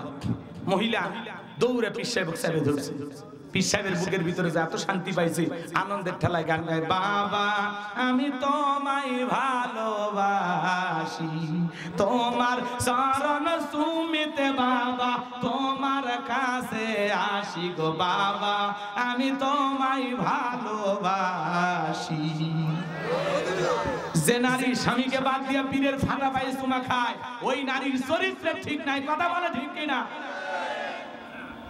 গাঁজা খায় মুজদারি লাল বানাইছে, টর্চ লাইট মেরে মুখ কেউ খুঁজে পাওয়া যায় না, মাথার চুলে জট, হাতে গাঞ্জার পট, সালা পিন্দে থাকে, তবিল থাকে, সব দেখা যায়। এরপরে মানুষ কয় আয়না বর্ষাইয়া দে তোর কলবের ভিতর বাবা, এমন কায়দা ধাক্কা মানে মানে কলব ফাটিয়ে গেছে, ফাটিয়ে গেছে। এরকম ভণ্ড আছে না নাই? আমার ভাইয়েরা, এই জন্য ভণ্ডদের কাছে যাওয়া যাবে না। এই ভণ্ডদের ভণ্ডামি দেশে চলবে না, কথা বলেন ঠিক কিনা? চলেন না বাজান সামনের দিকে যায়, ভণ্ড পীরের ওয়াজ করার সুযোগ নাই, সামনের দিকে যায়। পীর ছিল শাহজালাল খানকায় পীর, রাজপথে বীর, নারায়ে তাকবীর হুঙ্কার দিয়েছে, গৌর গোবিন্দ ধুতি খুলে পালাইছে, কথা বলেন ঠিক কিনা? শুধু খানকার বীর হলে হবে না, রাজপথের বীরেরও প্রয়োজন আছে না নাই? আমার ভাইরা চলেন না সামনের দিকে যাই। এইবার কাবুস নামের ফিরাউন ডেকে বলে, কি করা যায় রে হামান? শুনলি না 3 মাসের মধ্যে একটা মুসা নামের ছেলে জন্মগ্রহণ করবে, ওর কারণে রাজত্ব থাকা যাবে না। বল না হামান কি করা যায়? হামান ডেকে বলে, নেতা টেনশন নাই, মাইট ইজ রাইট, জোর যার মুল্লুক তার, পাওয়ার রাজত্ব ক্ষমতা আমাদের হাতে, আমরা যা বলবো মিশরের জনগণ তাই মানতে বাধ্য হবে। বলে কি করতে চাস? বলে যত ছেলে সন্তান জন্মগ্রহণ করবে সবাইকে জবাই করে করে দুনিয়ার বুক থেকে বিদায় করে দেব, তাহলে আপনার শত্রু মুসার আগমন ঘটবে না, জন্ম হবে না। এই কথা শোনার পরে ফেরাউন ডেকে বলে, হামান রে আসলেই তোর মাথায় বুদ্ধি আছে, তবে শোন, ছেলেগুলোকে জবাই করবি, মেয়েগুলোকে জবাই করবি না, কারণ ছেলেদের মধ্যে আমার শত্রু আছে, মেয়েদের মধ্যে কোনো শত্রু নাই। তার মানে চোর হলে মানুষ ভালো, মোবাইল নিয়ে গেল, সিম কার্ড খুলে থিয়ে গেল, কথা বলেন ঠিক কিনা? এইবার সন্তান জবাই করা শুরু হয়ে গেল।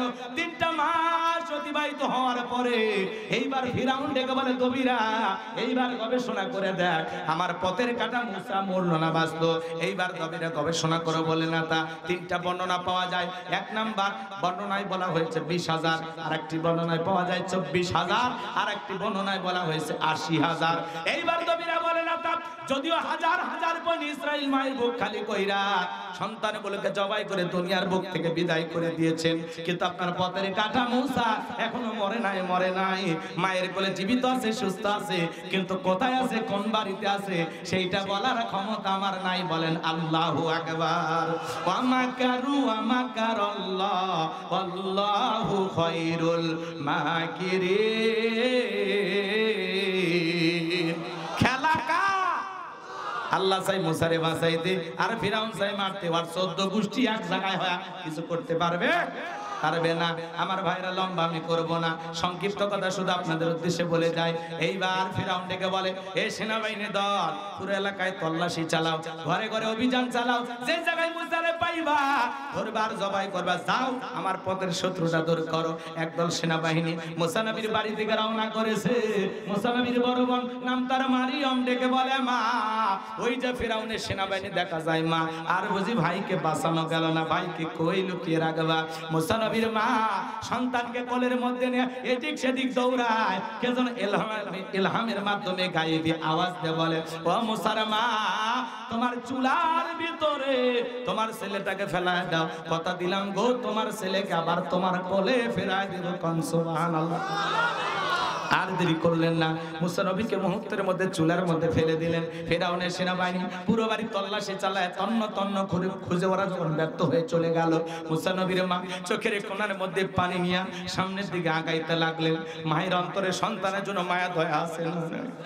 এই পৃথিবীর জমিনে 2টা মানুষ সন্তানকে নিঃস্বার্থ ভালোবাসা দেয়, যাদের নাম হলো মা আর বাবা।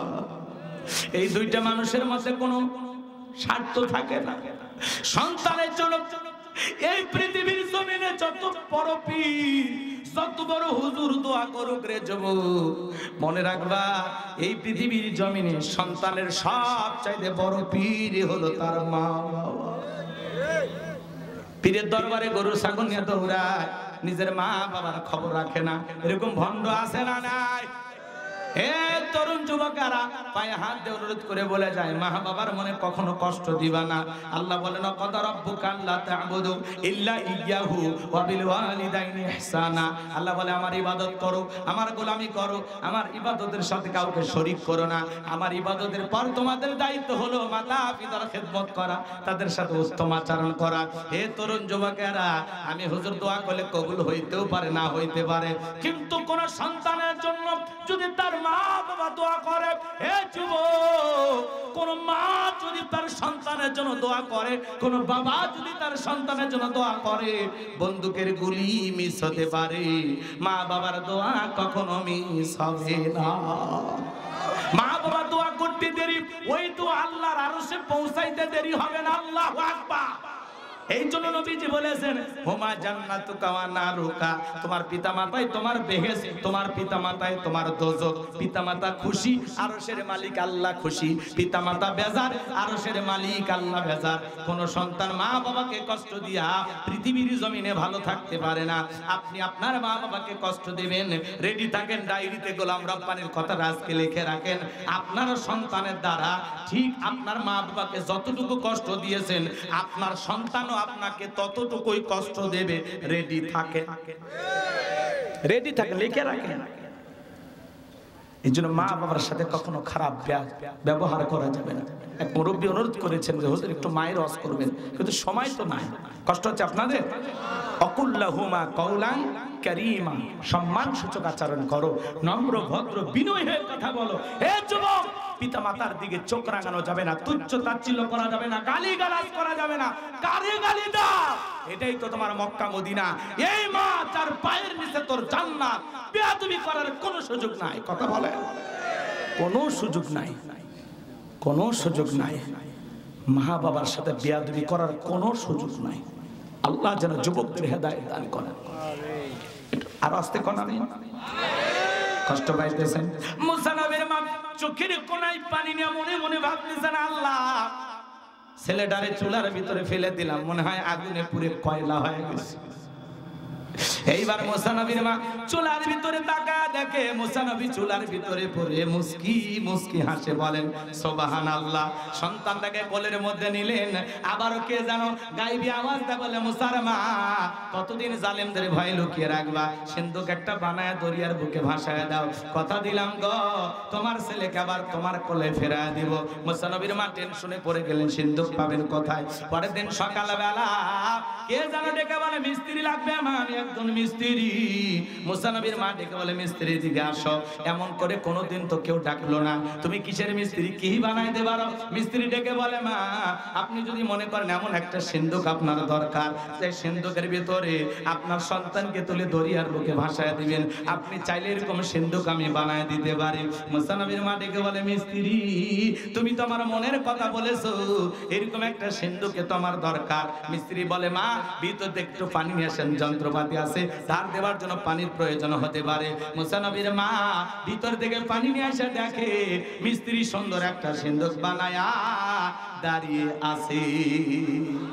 এইবার সিন্ধুকটা হাতের মধ্যে দিয়ে মিস্ত্রি শুধু দৌড়ায়, পেছন থেকে ডেকে বলে, মিস্ত্রি লোহার পয়সা কিনে বানা, কাঠের পয়সা কিনে বানা, তোমার পারিশ্রমিকের দামটা কিনে বানা। মিস্ত্রি ডেকে বলে, মা যারা বিপদে পড়ে আমি তাদের উপকার করি, বিনিময়ে টাকা পয়সা গ্রহণ করি না। মুসা নবীর মা ডেকে বলে, মিস্ত্রি এত বড় বিপদের দিনে এত বড় উপকার করলাম, লোহার পয়সাও নিলা না, কাঠের পয়সাও নিলা না, পারিশ্রমিকের দামটাও নিলা না, অন্তত তোমার নামটা বলে যাও, মাঝে মাঝে তোমার কথা মনে হলে আল্লাহর কাছে আমি তোমার জন্য দোয়া করব। মিস্ত্রি তখন ডেকে বলে, মা আমি দুনিয়ার সাধারণ কোন মিস্ত্রি না, আমি আল্লাহর ফেরেশতা, আমার নাম হলো জিবরাইল। সুবহানাল্লাহ। ঘটনা কি বলবো, শেষ পর্যন্ত যাবে? আচ্ছা, ফেরাউন ক্ষমতার চেয়ারে বসে আছে, অক্ষমতায় রেখে গেলে রাতের ঘুম হবে? অক্ষমতার থেকে নামিয়ে সুবে মারিয়ে মিশরে জাদুঘরে প্যাকেট করে থয়ে যাওয়া যায় কিনা? ইতিহাসটা যেহেতু শুরু করছি, শেষ করার দরকার আছে না? কারা কারা একটু হাত তুলে একটা তাকবীর দেন তো, লিল্লাহি তাকবীর। ফেরাউনদের কি পরিণতি হয় একটু জানার দরকার না? শোনেন শোনেন বাজান, সামনের দিকে যায়। এইবার মুসা নবীকে সিন্ধুকের ভিতরে তুলে দরিয়ার বুকে ভাসা দিলেন। আর মেয়ে মারিয়ামকে বলে, মা সিন্ধুক বাঁচতে বাঁচতে কই যায় খবর নিবি। ওই দিন বাজান গো আমার, বিকেল বেলা ফিরাউন তার প্রিয়তমা স্ত্রী আসিয়া কিনে আসছে সমুদ্র সৈকতে হাওয়া খাইতে। সিন্ধুক বাঁচতে বাঁচতে চলে গেল ফিরাউনের ঘাটে। সেনাবাহিনী সিন্ধুকটা তুলে নেতার সামনে নিয়ে গেল। কি বললাম, ওই দিন বিকেল বেলা ফিরাউন আসিয়া কিনে ঘুরতে আসছে, ওই দিনের এই একই ঘটনা। আল্লাহু আকবার বলেন। ফিরাউন কাফির হওয়ার পরে মাঝে মাঝে বউ কেনে ঘোরাফেরা করতেন। আপনাদের একটু ঘোরাফেরা করার দরকার আছে না নাই? মাঝে মাঝে চাচি কিনে ঘুরতে যাবেন, চাচা ভাবি কিনে ঘুরতে যাবেন, ভাই ইসলামে আপত্তি নাই। কথা কথা স্ত্রীকে সময় দেয়া, একটু ঘোরাফেরা করা, বিনোদন করা, হালাল বিনোদন ইসলামে জায়েজ আছে। আপনার বিবি কিনা আপনি কক্সবাজার চলে যাবেন, কোনো সমস্যা না। কথা কয় না, কথা কয় না গো। তাহলে বউকে নিয়ে কক্সবাজার যাবেন, বোরকা পরায় পর্দা করায়, ফরজ পর্দা নাই নিয়ে কথা কয়। আমি কি বলছি যে কক্সবাজার যায় স্বামী স্ত্রী মিলে হাফ প্যান্ট পরে গোসল করে, তাহলে গুনাহ হবে। কিছু কিছু ছেলে পেলে আছে বউ নিয়ে কক্সবাজার ঠিকই যায়, কক্সবাজার যাইয়া সমুদ্রের ঢের মধ্যে বউ গোসল করতেছে আর কয়েকটা ছবি তুলছে, ঘোড়ার উপরে তুলে ছবি তুলছে, কক্সবাজারে ক্যাপ মাথা দিয়ে ছবি তুলছে, হাফ প্যান্ট গেঞ্জি পরে ছবি তুলে ফেসবুকে পোস্ট দিয়ে বলে, প্রিয় তোমার সাথে কক্সবাজারের প্রথম দিন কিছু ছবি স্পেশালি ভাবে তুলেছি, দোস্তদের দেখার জন্য ফেসবুকে শেয়ার করে দিলাম, দেখো তো আমার বউকে কেমন লাগতেছে। যে যে তার বউয়ের ছবি এরকম কক্সবাজারে ঘোরাফেরা করতেছে, গোসল করতেছে, সেই ছবি তুলে ফেসবুকে ছাড়ে, এর চাইতে বড় আহাম্ম, এর চাইতে বড় মগা, এর চাইতে বড় মফিস, এর চাইতে বড় মদন পৃথিবীর জমিন আর কেউ নাই। কথা কোন ঠিক কিনা? এই ছেলে, বউ হলো পার্সোনাল জিনিস, পাবলিসিটি করার জিনিস না। বউ একা দেখার জিনিস, সবাইকে নিয়ে দেখার জিনিস না। বউ হলো ঢাকে রাখার জিনিস, আলগা করে নিয়ে ঘোরার জিনিস না। আমার বউ আমি দেখব, কথা কয়। এ বউ কা এরা মানে এতিম, বিয়ে করেননি আপনারা? কি এতিম ভাই? বউ আছে? তাহলে আপনার বউকে অন্য মানুষকে দেখাইতেছেন ফেসবুকে ছবি ছাড়া, কি জায়েজ আছে? বউ হলো পার্সোনাল জিনিস, পাবলিসিটি করার জিনিস না। বউ একান্তই আমার, আমার বউ শুধু আমার। কথা কয়। এর মধ্যে কারো শেয়ার আছে নাকি? কেউ ভাগে বিয়ে করছেন? হ্যাঁ, তাহলে পুরুষের মতো কথা বলুন। তাহলে বউ কেনে বিনোদন স্পট গুলোতে ঘোরা জায়েজ আছে, বোরকা পরায়, পর্দা করায়, মা বোনেরা খুব খুশি। হ্যাঁ, মা বোনদেরকে সময় দিবেন, মাঝে মাঝে দূরে যখন সফরে যান প্রিয় তোমার সাথে কথা বলবেন, স্ত্রীর সাথে খোঁজ খবর নেবেন, ফোনটা কাটার আগে একবার বলবেন আই লাভ ইউ ময়নার মা, বাস আপনার বউ খুশি থাকবে। কথা বলেন ঠিক না? আরে ভাই, পুরুষ যেরকম ভালোবাসার কাঙ্গাল, একটা নারীও তো পুরুষের ভালোবাসার কাঙ্গাল। কথা বলে ঠিক কিনা? বাপ মাও সারে, ভাই বোন সারে, আপনার সংসারে পড়ে আছে, আপনি একটু ভালোবাসা দেবেন না, তো অন্য পুরুষ এসে দেবে? তাহলে এই জন্য ভালো হওয়ার দরকার আছে না? দেখে রাখবেন, আগলায় রাখবেন, ভালোবাসা দিয়ে যত্নে রাখবেন। বউ হলো ভালোবাসার জিনিস। আরে যে শীত পড়ছে, স্বামী স্ত্রী যদি আপনারা একদম বলে দিছে ঘুমান, ঘুমাইলেই সব। সুবহানাল্লাহ। রাগ করতেছেন?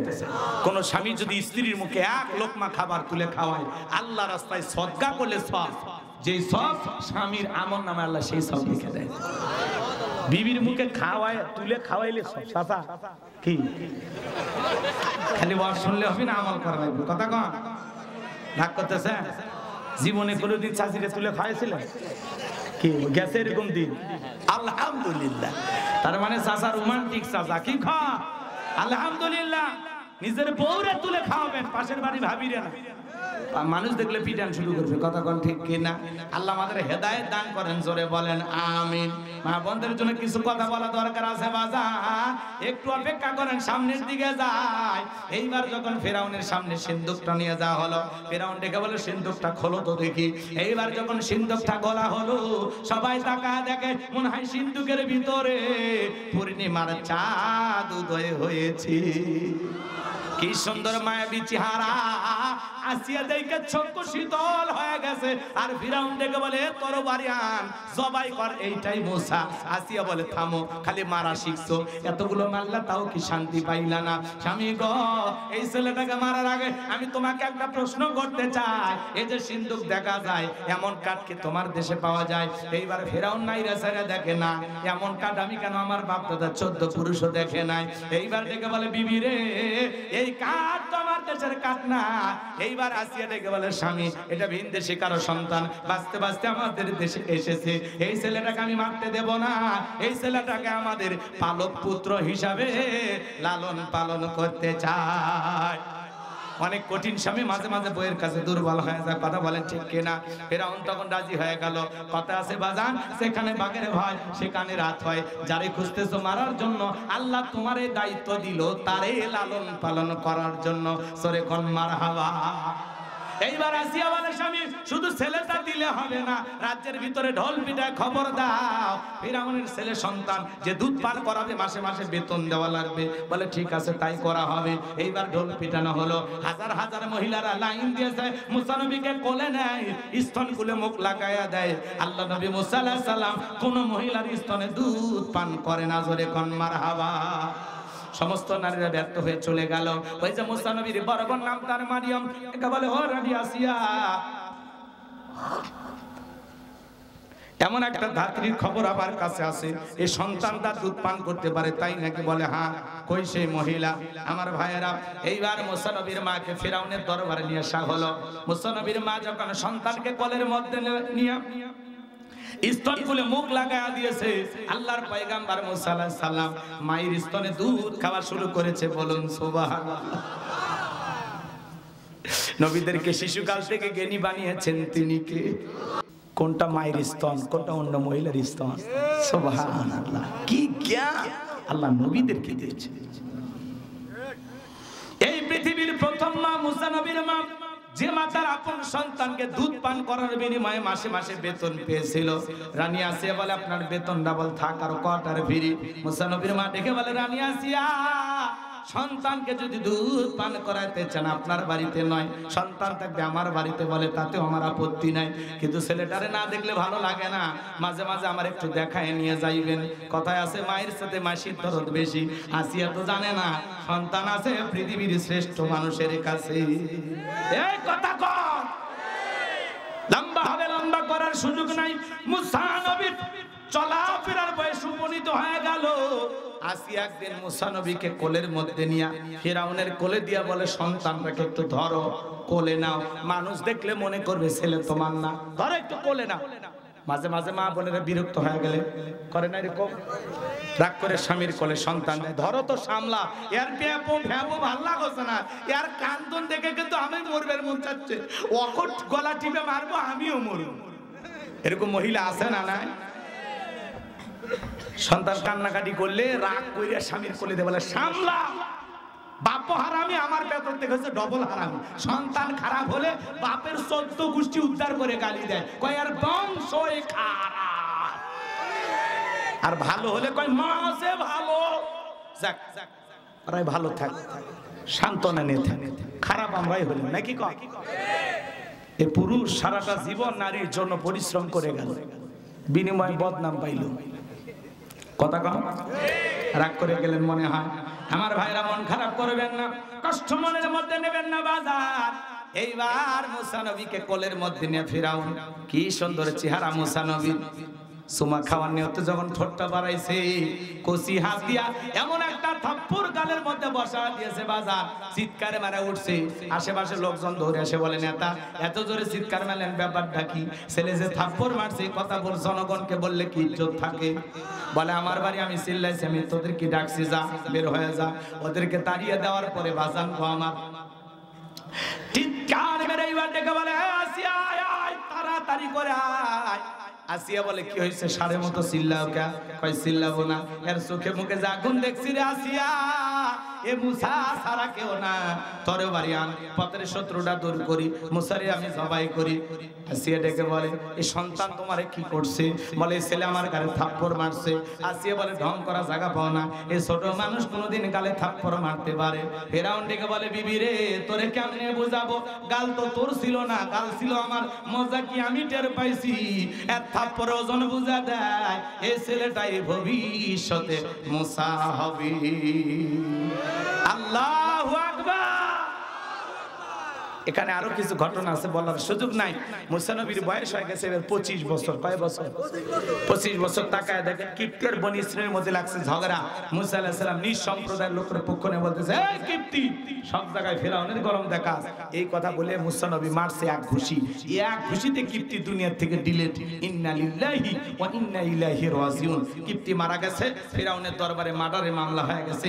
আল্লাহ ডেকে বলে পয়গম্বর আর থাকা যাবে না, মাদাইনের দিকে রওনা করো, আল্লাহ নবী মুসা আলাইহিস সালাম আল্লাহর আদেশ পাইয়া এইবার মাদাইনে চলে গেলেন। সেখানে পানি খাওয়ানোর একটা ঘটনা আছে, নাইবা বললাম শুআয়ব আলাইহিস সালামের দুইটা মেয়ের সাথে দেখা হয়ে গেল।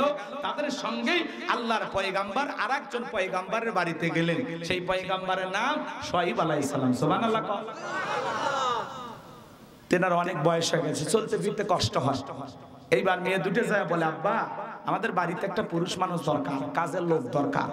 আমরা মেয়ে মানুষ পানি খাওয়ানোর জন্য যাই, অনেক কষ্ট হয় আমাদের জন্য। উর্দুম্বা ছাগলকে পানি পানাইতে গিয়ে, পানি খাওয়াইতে গিয়ে কষ্ট হয়।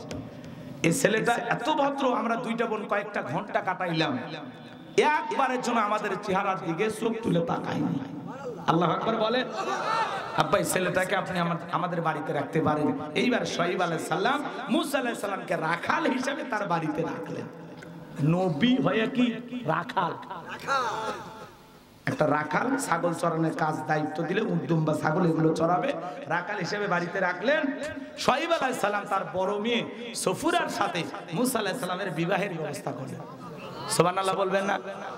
যে রাখাল হয়ে ঢুকলে এখন সে কি জামাই, কি জামাই? ঘর জামাই। কথা কয় না কেন? 8 থেকে 10 বছর পয়গাম্বার মুসা আলাইহিস সালাম শ্বশুর বাড়িতে থাকলেন। আল্লাহ এবার জানায় দিলেন, ও পয়গাম্বার মুসা, আর কতদিন শ্বশুর বাড়ি মধুর হারি, এইবার গাট্টি গুটি গোছাও, স্ত্রীকে সঙ্গে নাও, আবারও মিশরের দিকে রওনা করো। পয়গাম্বার মুসা আলাইহিস সালাম স্ত্রীকে সঙ্গে নিয়ে যখন তুর পর্বতে আসলেন, কোন জায়গায়? আরো আসতে বলেন। আল্লাহর পয়গাম্বার মুসা আলাইহিস সালাম যখন তুর পর্বতে আসলেন, বাজান গো আমার, সেখানে আল্লাহ তাআলা তার পয়গাম্বার মুসা আলাইহিস সালামকে নবুয়ত দান করলেন। বলেন সুবহানাল্লাহ। আমার আল্লাহ ডেকে বলেন, ওয়া মা তিলকা বিয়ামিনিকা ইয়া মুসা। আল্লাহ ডেকে বলে, মুসা রে তোমার ডান হাতে ওইটা কি? আল্লাহর পয়গাম্বার জবাব দিয়ে বলেন, ক্বালা হিয়া আসায়া আতাওয়াক্কাউ আলাইহা ওয়া আহুশু বিহা আলা গনামি ওয়া লিয়া ফিহা মাআরিব উখরা। ডেকে বলেন, আল্লাহ আমার হাতে এটা লাঠি, এইটার উপর ভর দিয়ে চলি, ছাগলের জন্য পাতা বাড়ি, ইত্যাদি ইত্যাদি অনেক অনেক কাজ করি। আল্লাহ ডেকে বলে, পয়গাম্বার প্রশ্ন করলাম একটা, জবাব দাও যাবে একটা। কারণ কি? মুসা নবী কথা বলে কার সাথে? আল্লাহর সাথে কথা বলতে মজা আছে না? না। হে যুবক, একটা মেয়ের যদি রং নাম্বারে মিস কল দেয়, 17টা সিম কার্ড পরিবর্তন করে হলে মেয়েটারে কল দাও। মেয়েটা দেখে বলে, ভাইয়া সরি, ভুল করে আপনাকে কল দিয়ে ফেলেছি। বলে, সরি বলে লাভ হবে না, নিবানু এখন কেন চালাইলি, এখন ভালোবাসা দিবি কিনা বল। কথা কন, কথা কন। একটা মহিলার কণ্ঠ পাইলে যুবক পাগল হয়ে যায়। রাত 3:30 আমার এক মহিলা আমার ফোনের কল ঢুকাইছে, কুড়িগ্রাম বাড়ি। বলতেছে, হ্যালো তুমি কে সোহেল? আমি তখন বললাম, না আমি একটা হুজুর মানুষ। কয়, ঢং করো না, রাত চলে গেলে আফসোস করবা। তাহলে ওই মহিলা কি তাহাজ্জুদ পড়ার জন্য ডাকতেছে? কথা কন না আপনারা? একটা মহিলার কণ্ঠ পাইলে যুবক তুমি পাগল হয়ে যাও। আজকে যত সমস্যা এই সমাজে, সবচেয়ে বড় ভাইরাস এই মোবাইল। কথা বলা, হাতে হাতে মোবাইল আছে না, তার মানে হাতে হাতে গুনার ফ্যাক্টরি আছে। এই মোবাইলের ওজন কম, কিন্তু মোবাইলের মাধ্যমে গুনার ওজনটা অনেক বেশি। কথা বলেন। মানুষ ঘন্টার পর ঘন্টা সময় এখন মোবাইলে ব্যয় করে। এই মোবাইল যুব সমাজের সব শেষ করে দিল, তরুণীদের সব শেষ করে দিল। কথা বলেন ভাই, আপনাদের ছেলে মেয়ের হাতে মোবাইল আছে না? না আছে না? না আমি কি এক লাইন বলবো? রাগ করবেন না তো? দেশে মোবাইল আইছে, চিঠি বন্ধ হইয়াছে, দিওয়ানা বানাইছে, পোলা মাইয়ার মনের কথা ভাসে বাতাসে। ও দেখো পোলা পানের মন বাদা ফেসবুকে এখন, মোবাইলে চ্যাটিং কইরা কাটায় সারাক্ষণ। এই মোবাইল পাইয়া দেখো মদনের মাইয়া, এই মোবাইল পাইয়া দেখো রমজানের মাইয়া কি কাণ্ড ঘটাইছে। স্বামী সংসার রাইখা নাকি পলাইয়া গেছে, স্বামী সন্তান রাইখা নাকি পালাইয়া গেছে। কথা বলে। 2 বাচ্চার মা, 4 বাচ্চার মা পরকীয়া প্রেম করে আরেকটা ছেলের হাত ধরে পালিয়ে যায়। যে নারী স্বামী রেখে সন্তান রেখে আরেকটা পরপুরুষের হাত ধরে পালিয়ে যায়, ওটা নারী জাতির কলঙ্ক, পাষাণী, ডাইনি, ছলনাময়ী, বিশ্বাসঘাতক নারী, রাক্ষসী মহিলা। ও পুরো নারী জাতির কলঙ্ক। কেমনে পারলাম মা স্বামী রেখে সন্তান রেখে আরেকটা পরপুরুষকে তোর কেমনে ভালো লাগে? এই পরকালের ভয় নাই, সন্তানের মায়া নাই, স্বামীর 12-14 বছরের ভালোবাসা কোনো দাম নাই, একটা পরপুরুষকে দেখে তোর ভালো লাগে? কথা বলেন না কেন? এই পরকীয় সমাজে আছে না নাই? এই পরকীয়ার অভিশাপে হাজারো পরিবার, কয়েকদিন আগে বাজার এই পরকীয়ার কারণে বগুড়া শহরে 3টে মার্ডার, 2 বাচ্চাকে মারছে, বউকে জব করে মারছে। আহা, এই পরকীয়ার অভিশাপ। আর এক নারী স্বামী মা 15টা ঘুমের ঔষধ কিনেছে স্বামী, খিলা ওই আপনারা কলম বোঝেন, কলম বোঝেন, বিল্ডিং বাড়ি করলে কি করে, ওই কলমের সাথে মাথা নিয়ে যায়, আশ্রাইতে আশ্রাইতে মাথা থেতলে করে ফেলে। এই পরকীয়ার অভিশাপে হাজার হাজার ফ্যামিলিতে অশান্তি। কথা বলেন ঠিক কি না? আছে না? আছে না?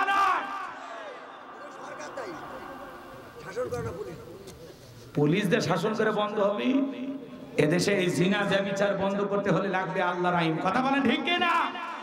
আল্লাহর আইন দিয়ে একজন জিনাকারী নারী পুরুষের বিচার যদি করা হতো, বাংলাদেশের ইফতিজিং, জিনা ব্যভিচার, পরকীয়া কমে যেত। কথা বলেন ঠিক কি না? আল্লাহর আইন দিয়ে চুরি বন্ধ করতে হবে, আল্লাহর আইন দিয়ে ধর্ষণ বন্ধ করতে হবে। এই জমিনে আল্লাহর আইন চালু হবে না যতদিন শান্তি প্রতিষ্ঠিত হবে না ততদিন। কথা বলে ঠিক কিনা? মানুষের তৈরি করা তন্ত্র মন্ত্র দেয়া শান্তি প্রতিষ্ঠিত হবে না, ডক্টর কামালের তৈরি করা সংবিধান দেয়া শান্তি প্রতিষ্ঠিত হবে না। আল্লাহর এই জমিনে যতদিন পর্যন্ত কোরআনের সমাজ ব্যবস্থা কায়েম না হয়েছে ততদিন পর্যন্ত শান্তি প্রতিষ্ঠিত হবে না। এই জমিনে আল্লাহর আইন চালু হোক। কারা কারা চান? তুলে দেখা লিল্লাহে তাকবীর। আপনার ভাই কয়েকটা মিনিট কষ্ট হচ্ছে আপনাদের? ফেরাউনের ফাইনাল খেলা খেলে যাবেন না? এই তো চলে গেছি, কষ্ট হচ্ছে আপনাদের? যে বাস্তবতার আলোকে 2-1টা কথা বললাম বাজান, তাহলে এই মোবাইলের অভিশাপে হাজারো পরিবার ধ্বংস। কথা বলেন। আর এই বাচ্চাদের হাতে ফোন দিয়েছেন, আর একটা হলো নিশা টিকটক ভিডিও। কথা বলেন। একটা ভাইরাল কন্টেন্ট ক্রিয়েটর হাসি ফানি ভিডিও বানায়, নাম হলো আলামিন, বাড়ি হলো ময়মনসিংহে। ও আগুন দিয়ে পেট্রোল ঢালে শীতের গোসলের যা ভিডিও করতেছে, আগুনের মধ্যে নিজেই 40% পুড়ে গেছে। তো সব জায়গায় কি ফানি ভিডিও করতে হয়? হ্যাঁ, কেউ 2 তলার থেকে ফানি ভিডিও করবে, যা লাভ দিয়ে ঠ্যাং ভেঙে ফেলে দেয়। কেউ ছাদের উপর সেলফি তুলে যা ছাদের থেকে পড়ে রড ভিতরে ঢুকে মারা যায়। কথা বলেন। কয়েকদিন আগে ছাদের মধ্যে নাচানাচি করতেছে 2 মহিলা, ছাদক পাশে যে বিদ্যুতের তার আছে আর দেখেনি, ও তো নিজে একটা কারেন্ট, আর একটা কারেন্টের সাথে কতক্ষণ লেগে গেছে। আর কারেন্ট যখন বলতেছে দোস্ত যখন আসছিস ছেড়ে দিয়ে লাভটা কি, একেবারে জম্মের ধরা ধরছে।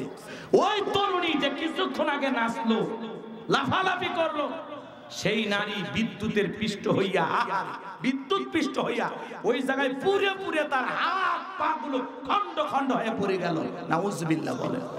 টিকটকের নেশা মানুষকে কই নিয়ে গেছে? কথা বলেন ঠিক কিনা? ও আগুন দিয়ে ফানি টিকটক ভিডিও বানার যায়, আলামিনের 12টা বেজে গেছে।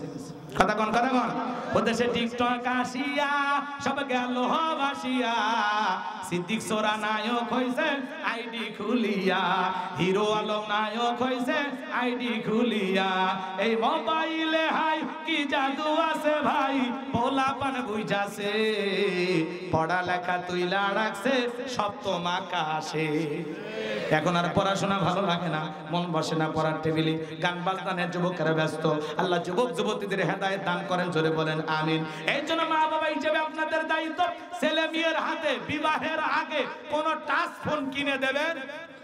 কথা কয় না, টাচ ফোন দেওয়া যাবে না, ছেলে মেয়ের হাতে দেবেন না বাজা।